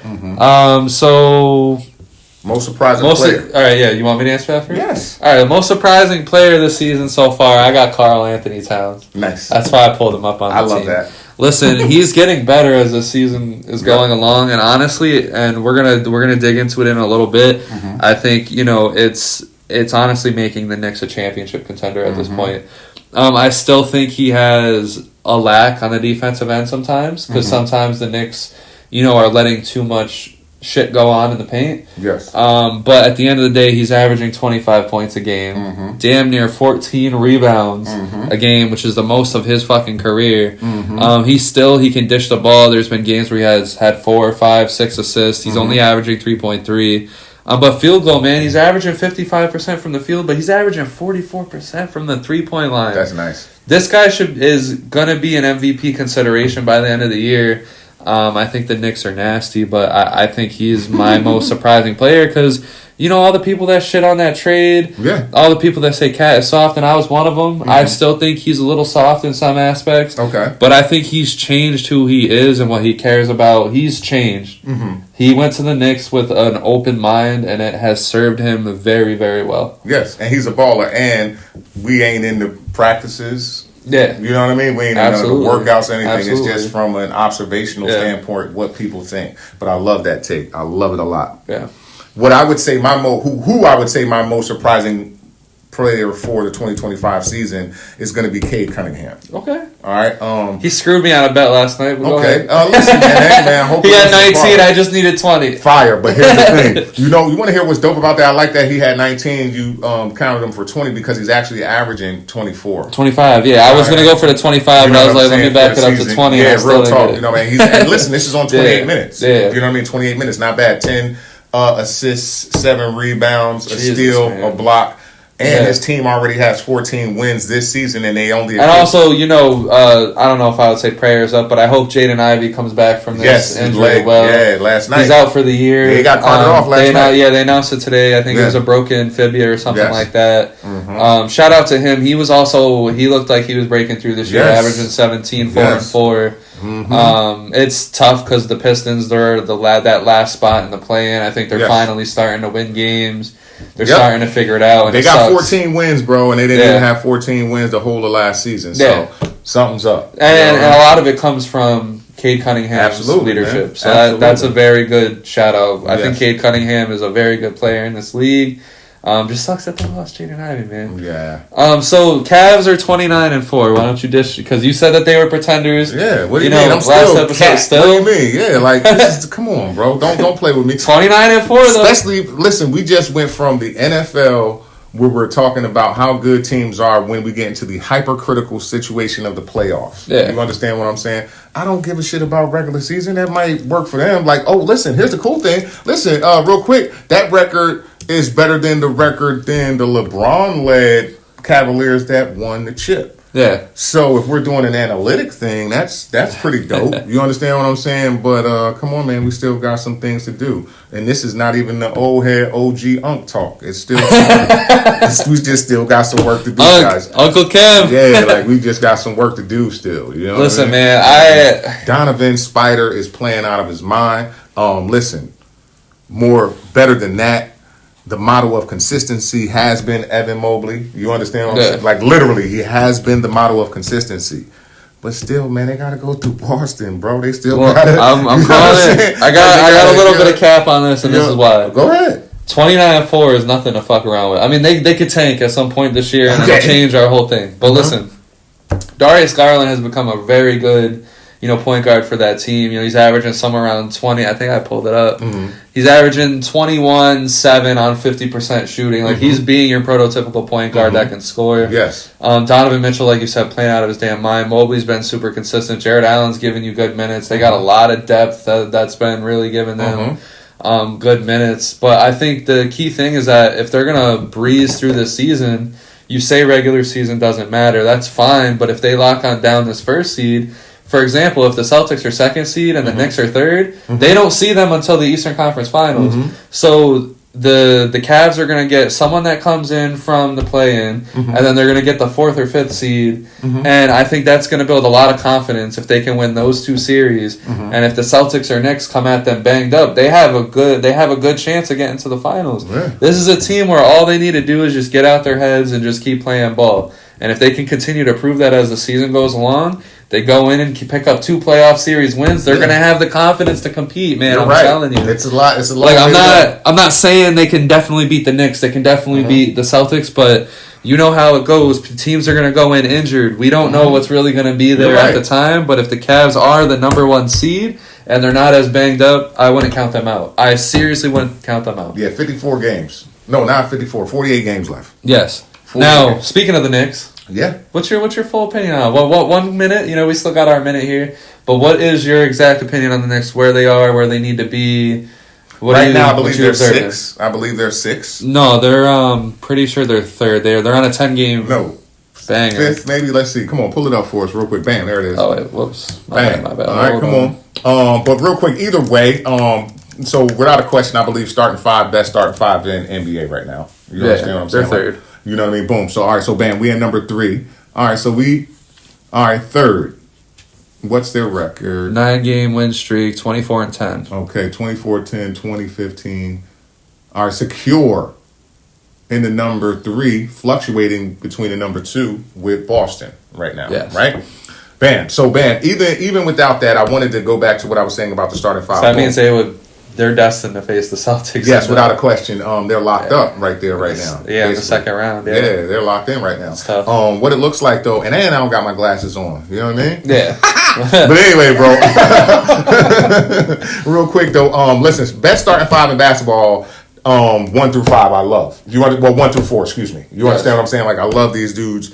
But you Josh Hart has been like really fucking good. Listen, that's where I was going to start. Josh, listen, Mr. Triple Double right now. Mr. Triple Double, Mr. Minutes. Like, he is he on some old school throwback Westbrook shit right now. Like, you understand what I'm saying? Like, totally Mr. Reliable. It's kind of crazy watching him. But he's been like that, you know what I mean? But actually coming into that part and holding that part down is sustainable. You understand what I'm saying? With the Tibbs system is amazing. And Anunoby seems to be okay. You know what I mean? We still got the rest of the season to go for him to get better and better and more healthy. He's been focusing more on that defensive end. And I love it. You understand what I'm saying? And it's kind of crazy because he's very handy. Hands is always in motion, always looking for still whatever is needed. You understand what I'm saying? Love it. You just shouted out your surprising player of the year, Karl Anthony Towns, man. People coming over thinking that he wasn't even going to fit into the East, thinking that the East was going to be too physical for him and all. Man, he making light work of these boys. And then what people really don't realize, like, come on, man, he from home. He from Jersey, man. Like, you understand? He couldn't wait to play in New York. People don't really even notice. Like, like real talk. You know what I mean? He's a Jersey kid. Just like he Kyrie. loved Minnesota, but he couldn't wait. Like you said, Kyrie. Yes, like them dudes wanted to be. Kyrie wanted to be in Brooklyn. You understand what I'm saying? Like he wanted to be in New York. Like they from across the water, so they wanted to. You know what I mean? So now you have him. And not to mention, you know what I mean, El Capitan, Jalen Brunson, man, like, he's steady in the ship. You know what I mean? Like, my minute, I think the Knicks are a championship contender. Yeah. People can say Cat, people can say what they want just because it's the Knicks, but no. Listen, they have all this chemistry already. Yeah. And now... It is rough. And now it's looking like with Cat in there, it looks like the chemistry's even better. Yeah. The only things that need to fall into place, like you said, is the defense of the team. Which I think under Thibs and what they have, a trade that they can make, I think they'll be absolutely perfectly fine. Mm-hmm. Bridges is amazing. I think, Bridges is starting to have some really good games. People forget that, what Bridges provided for the Suns is like their third option is exactly what he's going to provide for the Knicks behind Cat and Jalen Brunson. Mm-hmm. Mitchell Robinson's going to come back someday, one day. Any day now. Please come back. He did the same thing for Brooklyn. He became number one. He was like second in the league in scoring or something. Yeah, man. And I just think with what the Knicks have and the chemistry that they have already built and how much they like playing with one another, I think the Knicks are fun. It's just the thing is they got to get there healthy. Yeah. If they can get there healthy, they're fine. But like the thing that sucks about the depth of the Knicks right now is one injury is going to hurt. Yeah. So they're going to need to make a move to spread around the depth at the trade deadline. But I think ultimately championship contender. I love it. Love watching it. Okay. Are the Texans a threat? In the future or this year? This year. No. No? And I don't even Goose is cooked? Yeah, I'm not giving him a minute on that. No. No, I'm not giving a minute on that. So what? So are they already locked into facing the Chargers in the first round? While I don't think they're a threat, I think if they build enough momentum in that game versus the Chargers, I think anything can happen. It's still C.J. Stroud. They still got some threats there, but being without Tank Dell, Stephon Diggs, some injuries on the defense. It's going to be tough, but I think they can build enough momentum in that first round because all it takes is C.J. Stroud turning into a monster, locking into anything that he has left.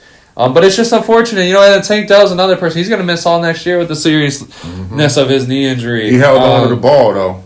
Yeah, he did. He absolutely did. That was hard. And I do think the Texans... prayers. They're not... Yeah.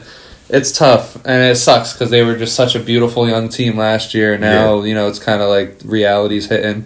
But I don't know. I don't think they're a threat, but I think if they can win that game, confidently against the Chargers, like they blow them out almost, I think that can give them the confidence they need to go on some little Cinderella run. You know what I mean?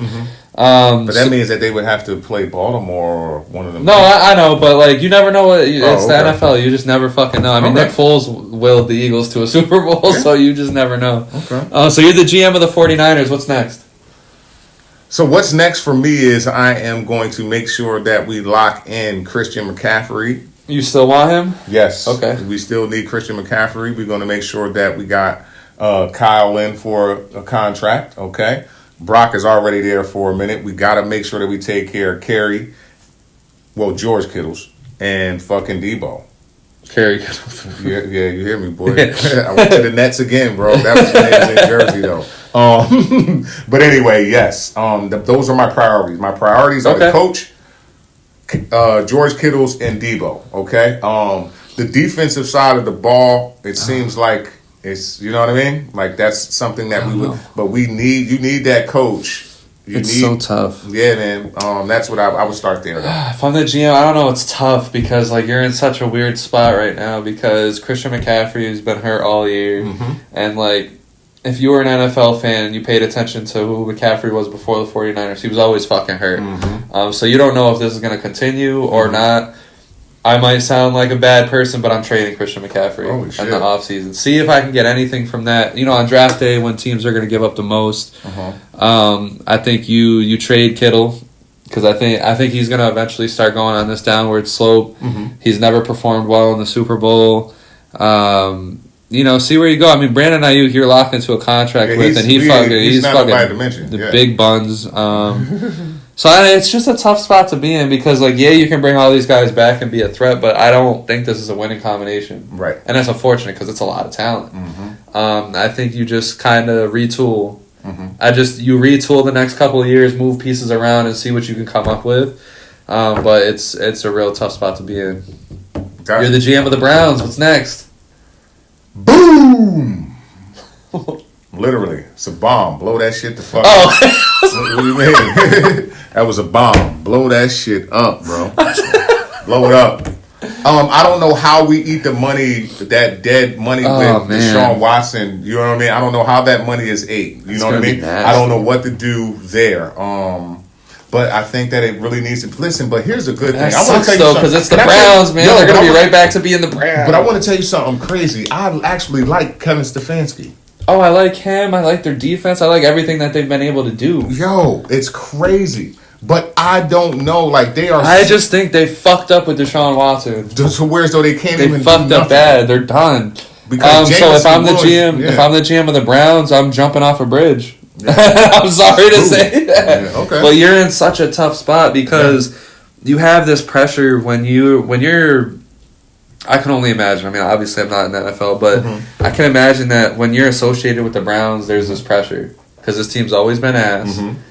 And now, if you strip this team apart, even though they had a bad year this year, but Deshaun Watson could come back next year. But if you strip this team apart where you take away Watson, you trade Myles Garrett, you do all this shit, you're back to being the Browns. The fans are going to fucking start crying again. You have to rebuild. You're going to have to go through quarterback after quarterback after quarterback again. I honestly feel like they got to keep it together and keep building upon it. I don't know, like, you suffocate Deshaun Watson with so many fucking weapons that it's hard for him to be ass. Wait this shit out. That line was shitty too, though. I think so. They have a good pick this year. I would draft a quarterback to either sit behind Deshaun or be able to play. Okay. Because these quarterbacks that sit behind quarterbacks are better. Let him sit behind the disaster that is Deshaun Watson. Come in when it's time.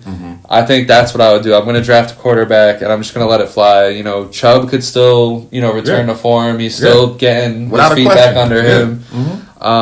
You know, like I said, you just put money in. Like, the defense is always going to be good. Yeah. Pump money into the offense now. See what you can do. Get a top wide receiver. Get a second running back.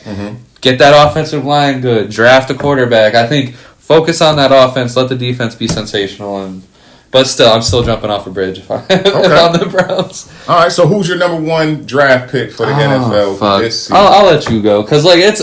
Me... what I'm struggling with is I don't know if Shador is going to be good in the NFL. I don't know if... That shouldn't affect your number one draft pick. It does, though, because I don't know who to choose. Because after Travis Hunter, none of these guys are getting touted the way those guys are. But you're watching with your own eyes, too. Some of the people that were a part of the conversation. You got Malik Monk.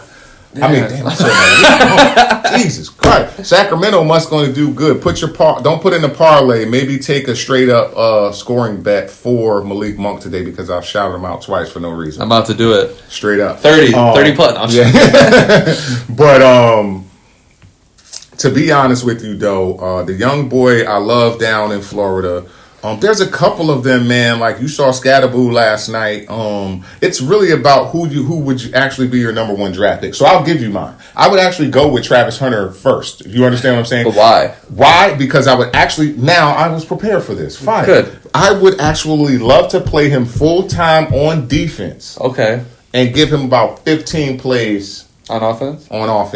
Okay. Per night. Yeah, because like I'm not going like, literally, or let him run punt return, kickoff return. My something issue like is like, and this is why it's tricky. The Travis Hunter situation don't play the is tricky. Ball anymore, and that's what I'm saying. So we need that on offense, he's good, but he's not great.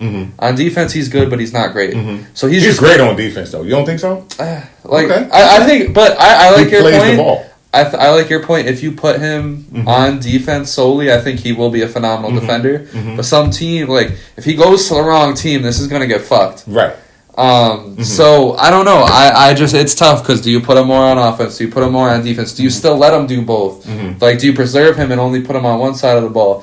That's, like, if I'm an organization that needs something definite, I can't look that way. Yeah. Shedeur Sanders, I don't know if he really is that great. Shedeur Sanders is good. Like, I know he's a dog. He's a dog in college, but he's one of those players that might come to the NFL and fucking struggle. So, let's put it this way. I'll give you a way to check out Shedeur again. Okay. For yourself, then. Shedeur is accomplishing all of this with a shitty offensive line, like similar to what Bryce Young has in Carolina right now. Yeah. And that's the thing, like, he's going to go to a shitty team, most likely. But you see what Shedeur is doing on a shitty team. He's been sacked more than any other quarterback in FBS history. But that's a shitty team in college football. We're talking about a shitty team in the NFL with grown men. I mean, Bryce Young couldn't even look good. He didn't even have a minute where he was right. Like we believe. But now he is. But because he got to sit down, like he got to get his confidence back, all that shit. But I don't know. I don't really have an answer. Like, it's going to be fun though. Yeah. That's why I'm not down with the QBs in this. Well, I am down, but I'm not selecting any of these QBs. And I'll cut is Will Howard going to the NFL this year? No. Oh, okay. No. He has another year. Him and Cade Klubnik, I believe, said they're going to play again. Okay. Yeah. I mean, shit, with the way money's getting thrown around in college. Yeah, there ain't no reason to go anymore. Yeah, right. I mean, I'm in college till I'm 27. I don't know. But yeah, no, with that being said, what an episode. Yes. We back. Yes. So yeah, we're gonna be back a lot more often. The consistency is there. Make sure you guys like and subscribe. Check us out. We have a lot of shit from the past, and then we're gonna provide you a lot of shit moving forward. We got the sports shit. We're gonna come at you with an episode after this on some life stuff. I'm going to do a solo podcast here soon. We'll see how that goes. You guys already know the first one was terrible, but that was 3 years ago. So we'll see what happens now. But make sure you guys like and leave some feedback, and we out. We out. 2025, we thrive. Hell yeah, that's it. Like and subscribe.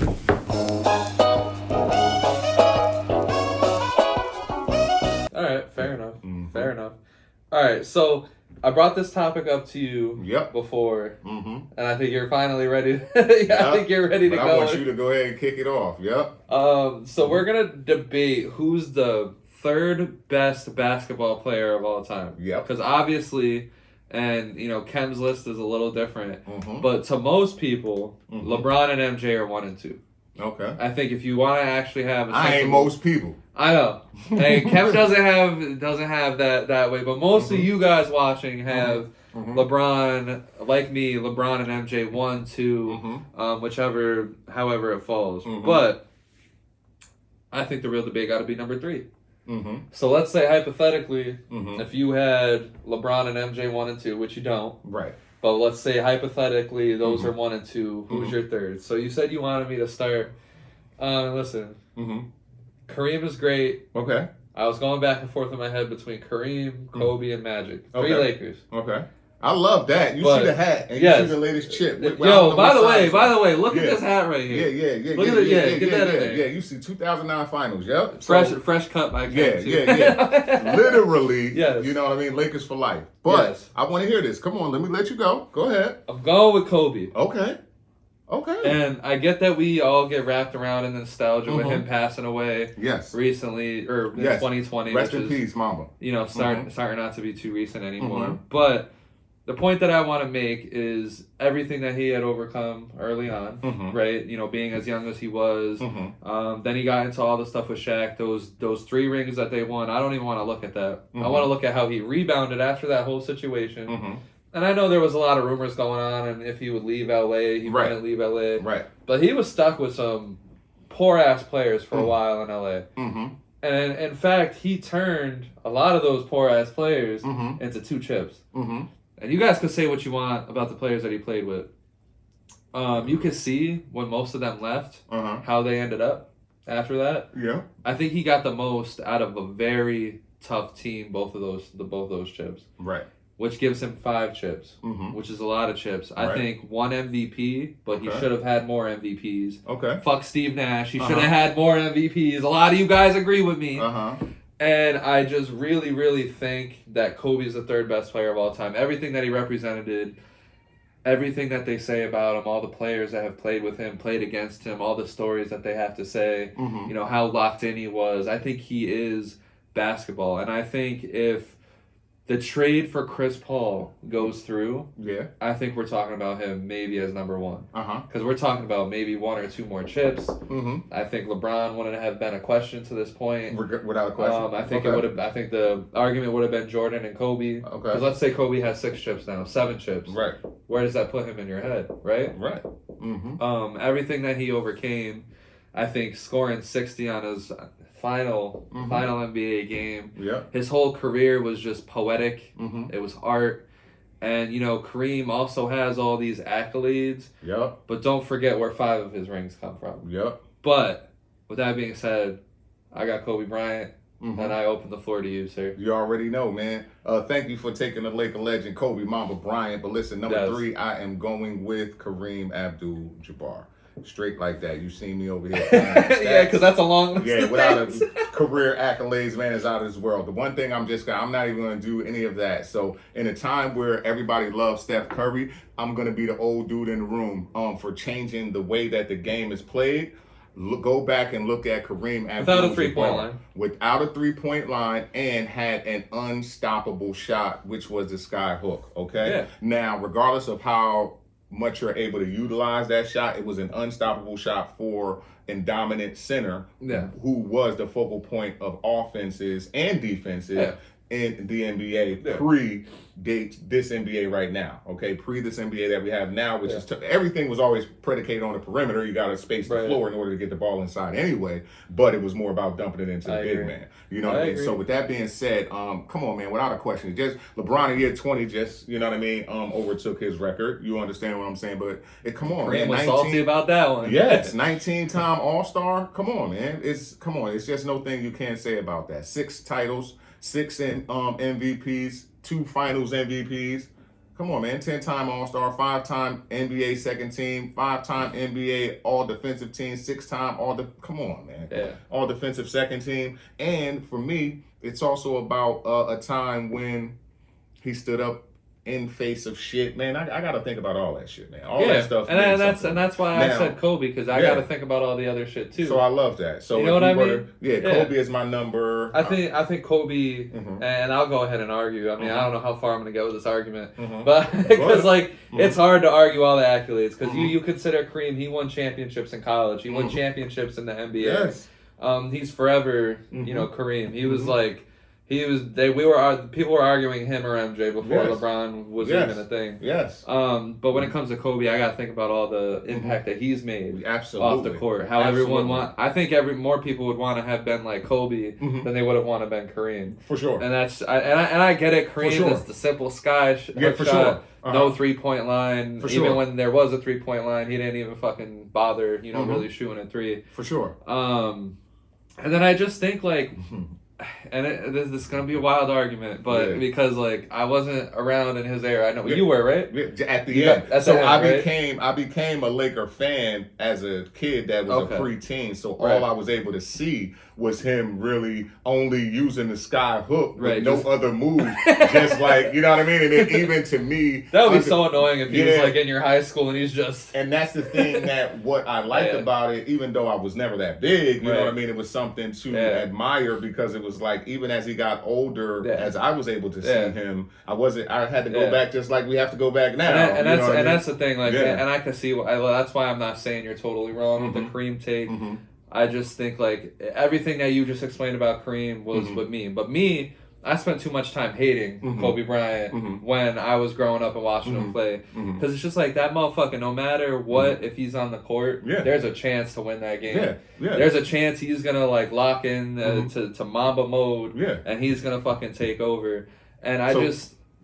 No, go ahead. And I just think when you compare the eras, I think, Kobe Bryant played in a very, very tough era. Yeah. Both halves of his career was different. Without a doubt. And then with Kareem, he came in at the end of Wilt and Bill. He basically fucking got Wilt off the fucking dominated. floor. He totally picked him up with a shovel and fucking scooped dominated his old ass and sent him away. Yes. But I think that era right there with Magic and Larry Bird and Kareem, I think it was an easy era. Yeah, they just dominated. Yeah. So my 1-2, so it goes, for me, it goes MJ, and I appreciate you arguing my man against my man. So that was dope for me. So it goes MJ, Kobe, Kareem, LeBron. So you have Kobe ahead of Kareem?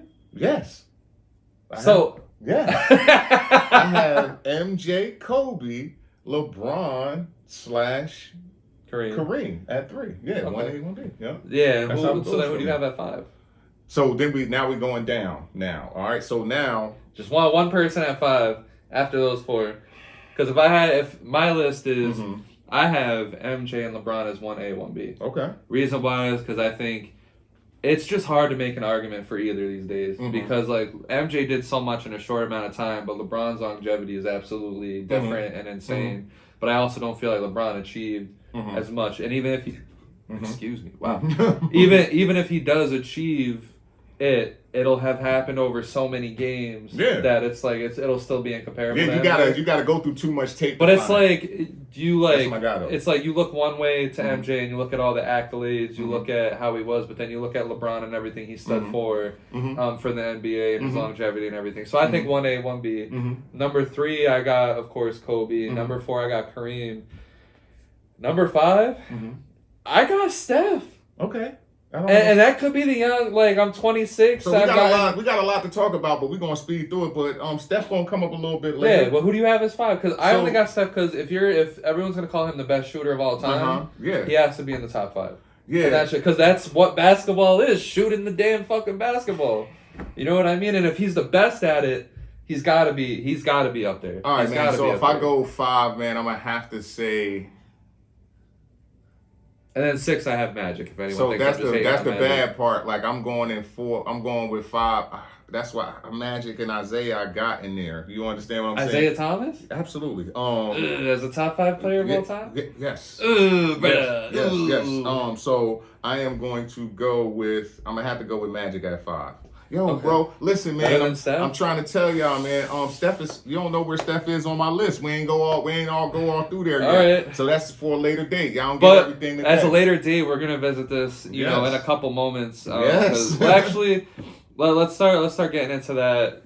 Talk now. So who's this dude who said that Isaiah is not a top 5 point guard of all? No, top 5 player. I thought you were saying that he's in contention of player of all time. No, but so as we get into the top 5 player, it's gonna be. But we're gonna do point guards right now. We're gonna do it right now. Oh, you want to go in the top 5 point guards of all time or right now? All time. All time. So Magic, number 1, I got Steph. So you want to go number 1? I'm not gonna rank them. I'm just gonna give you my top 5. Well, I'm gonna give you my ranking. I got number 1 Steph. Okay. Best shooter of all time. I don't care if he's not your typical point guard, but he's short.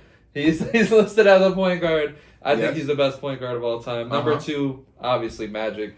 I'm not gonna feel any type of way if you put Magic over Steph. I think either which way. That's almost a 1A, 1B situation. It's just for the reasons I have said. I'm taking Steph. Okay. Number 3, I gotta go Big O. I gotta go Oscar Robertson. Yeah, go look at his stats alone and what he was doing at that time period that he was doing it at. I think he's a staple. He's on that point guard Mount Rushmore. Number 4. I think this is where we're going to start disagreeing. Go ahead. Because a lot of people disagree with me when I say it. I got John Stockton. Okay. And that might be far up the list. Why would I argue that? Because a lot of people think he's not even top. Some people would even tell you that he's not top 10. And I get it. But they don't know basketball. Exactly. And I get it. He had Karl Malone his whole career. But I have Stockton. But do they know where he ranks in steals? Do they know he was a dog? That's what I'm saying. Number 1 all time in steals, number 1 all time in assists, and that's what you look for from a point guard is your ability to pass and your ability to guard the other point guard on the other side. And I don't care who he had on his team, he's still number 1 in the 2 most important stats. He'll get punched in the face and still be aggressive. Yeah, exactly. And that's who John Stockton was. He was just that you're really aggressive plumber that can come in and fix all the fucking sinks in your house. Yes, absolutely. But number 5, and Kem gonna hate me for this one. He probably gonna take off his hat. He probably gonna throw it. Because I don't got Isaiah Thomas. And the only reason I don't got Isaiah Thomas is because I think that motherfucker is an incredibly salty individual these days. Okay. And I just want to flip my middle finger. I think he's the true number 5. Probably, yeah. So is Scotty So Scotty is not one of the greatest because of how salty he is right now? I don't... So I think but I think his saltiness is it's deserved. Because when you're playing next to the GOAT and everything is... And we can argue this. I'm here for it. I'm here for it. I think the saltiness is Cam, imagine you a great ass player, right? Right. Like a fantastic player. Okay. But you're playing next to the best player. Right. You have to think, during his day, no one's giving him props. He doesn't get his flowers till after the fact. Everybody gave Scotty... So LeBron comes Everybody gave Scotty... So that's the thing about it. Because he probably didn't get the major headlines. Yeah. That's the thing. The major headlines is for the major folks. But that's what I'm saying. But that's what he wanted. But the talk that really runs shit is the barbershop and the talk that we're doing now. And everybody knew that Scottie Pippen was that fucking dude. Right. Everybody knew that. It ain't no question. It's just that Mike was Mike. And that's what I'm saying. So when you go through that, right? But Mike was Mike. But that's what I'm saying. Put yourself in Scottie Pippen's shoes. When you go through that for so long, you win all the rings, everything's good, and then your career and everything dies down, and all you got is these arguments right here. Right. I think I see why. Yeah, but when it comes to Isaiah Thomas, I don't see why, because I think he achieved some great things. Man, you're crazy. Isaiah was a monster. And that's what I'm saying. The things that he played through. So these are the things that make people great to me too. Yeah. Like some of the things that they overcome to win the chips and when they go through. Half of this You're gonna hate my number 5. We don't know. I want to hear your number 5. My number 5 don't even got a chip. All right, that's right. All right. So I only put Russell Westbrook there, and I get it. All right, so we ain't even gonna argue yet. That's why I said I'm not ranking my list. Yes. I'm gonna just give you mine. And the reason why I put Russell Westbrook there is averaging the triple-double for so long. Yes. I think he was just electric. Yes. All facets of the game. I mean, as we're seeing now, he's getting more flowers on the defensive end of the ball. Yes. I think overall, when it's said and done, his highlight tapes are probably one of the most viewed highlight tapes ever. And the only reason I don't put Isaiah Thomas there is because I just think he's a salty individual. And I don't think he should be. We don't even have to argue that. You know what I mean? Yeah, we don't even have to argue that because at the end of the day, I am going to give you your flowers because watch my list. And that's fine. And my last take on Isaiah Thomas is I just think, you won 2 rings for Detroit when no one thought that could be possible. Detroit winning a championship. And he is one of the greatest point guards. But did you ever see him in college and shit too? He's monstrous. Okay, bro. I'm agreeing with you. Okay. I just think he shouldn't be as salty as he is today. Okay. He has no reason to. Okay. I think he's kind of just like that old guy that's just he's been ran out of. Hey, just to remind you, I exist. I'm your neighbor. He's been ran out of the league too. He's gotten the Mark Jackson treatment pre-you probably that you probably don't know about, with the NBA and being in the heads of organizations and shit like that, whereas though he was supposed to run shit and because of his demeanor and things like that, maybe knowing, but it's kind of the same thing. It's not all, for whatever reason, real quick, basketball players, not all of them translate that well into coaching, really good players. No, for real, you know what I mean? The really good players don't really translate into coaching. I think that's why some of them don't do it. Yeah, I think LeBron will. Yeah. I think if LeBron chooses to go to be a coach rather than, I think he's just going to go be a GM just owner. As you know what I mean? Because I think he just has too much money. Yeah. LeBron, to where he's not going to need a coach. But if he does become a coach, if you just listen to that guy talk, I think there's no chance that he doesn't be a coach. Or some type of... But no, I mean, that's why you don't see, Jordan or go do it. Yeah. Kobe might have ventured into it eventually. Tom Brady's not going to go on the field and be a coach. It's not worth it at the same time too. Because you see Phil Jackson, for example, he goes from coaching and he takes the next step to being a GM president, whatever you want to call it. Yeah. And he's terrible. Mm-hmm. And a lot of people forget about all the rings he won as a coach because of how terrible he was as a GM. in the front office. Mm-hmm. Because I'll tell you this much, like I fucking hated him when he was on the Knicks. Yeah. So if I went with my top 5 real quick, man, no real order, but just to give them to you, it's going to be Magic, Isaiah, Steph, Westbrook, and Jason Kidd. You understand what I'm saying? So the only person. Say that one more time. The same list that you have. Besides Jason Kidd. Besides Oscar Robertson. And so you took out Oscar Robertson and put in Jason Kidd. I got Jason Kidd and I got Isaiah. I don't know who else you had on there that I didn't. I had Steph, Magic. You had John Stockton. Yeah, Stockton. But all right, I got. Say your list one more time. Yeah, I have Magic Johnson, Isaiah Thomas, Steph Curry, Russell Westbrook, Jason Kidd. Cool. Yeah. And that's the thing. Guys. I love Jason Kidd. Yeah, Jason was a monster. Like, Jason Kidd is always someone I'll put above Steve Nash. Yeah, we talk about all time. I love Jason Kidd. Now, listen. And you see it in Dallas, like, the schemes that he gets to put on that floor. Yeah, stop playing, bro. Yeah. Yeah, it was one of the greatest. Like, I love what you did for Oscar Robertson. He in a numerical or analytical, of course, driven, he is two. You know what I mean? Under Westbrook. Really. I just think it's like, what I'm saying? For me, I always got to give flowers to the pioneers. Absolutely, and like, that's why I said that's pretty dope. When and you you're gonna do that, see like most people ain't gonna be. We're gonna talk about it when it comes to like our baseball Mount Rushmores and stuff like that. Yeah. I always got to give love, and I'll always like sit here and preach for someone like Wilt Chamberlain, like because I always want to make sure they get their fucking flowers at the end of the day. You know what I mean? Yeah. But that was good. Yep. That was good. You got any more takes on that? No, man. You kind of summed it up, but I love Isaiah, man. I kind of already got to spit about some of his college stuff. Steph revolutionizing the game. Magic also revolutionizing the game. Yes, sir. Westbrook picking up where Big O left off and where Jason Kidd left off, because Jason Kidd was a master of That's what I'm saying. Like Jason Kidd, I think he's very underappreciated. Yeah, for sure. I mean, shoot, man. Because he just wasn't. He wasn't a highlight tape. You know what I mean? Like he got Steve Nash was a highlight tape, and that's why he gets talked about a little bit more. But he was like, come on, man. Yeah. Come on, man. Stop playing. That's why I ran him out of Brooklyn, bro. I feel Come on, man. So who's the top 5 point guards in the league right now? No order, because I don't like to do orders. I'm going to do an order again. Yeah, we can do an order if you want me to rank them, but I'm going to put Go ahead, Steph. Rank them. Steph, so top right now, I would say Shea and Luka share the number 1 point guards in the league for me right now. Shea and Luka, okay. Yeah, you know what I'm saying? I got Luka just an inch. You know what I mean? Well, okay. All right, no problem. Then I got Jalen, Kyrie, and Steph. Those are my top 5 point guards in the league. I think we got the same 5, except I took out Kyrie because I consider him a shooting guard at this point with the role that he's playing in Dallas. And I got Ja Morant in my top 5. But number 1, I got Luka just an inch above Shea. I just think Luka does a little bit more on the offensive side. Obviously, Shea gives you some more on the defensive end, but it's like you said. I mean, I don't think you can go wrong picking one above the other, because if you would have sat here and just said Shea's above, I would have just been like, all right, it is what it is. I got Steph at number 3. I think what he's doing, especially this year in Golden State, he's going to be another player we look at as he's getting older, like, holy fuck, he's doing that at whatever age he is. Because people got to not forget, he's an old man himself now. Yeah. He's not young no more. I got Jalen Brunson. I think maybe a couple years ago, maybe even last year, this would be an argument. But I think he's cemented himself. I love some Jalen Brunson. I think he's a dog. To be considered the top 5 PG in the league today, I think he's come a long way. Yes. Which I love. And I got Ja Morant.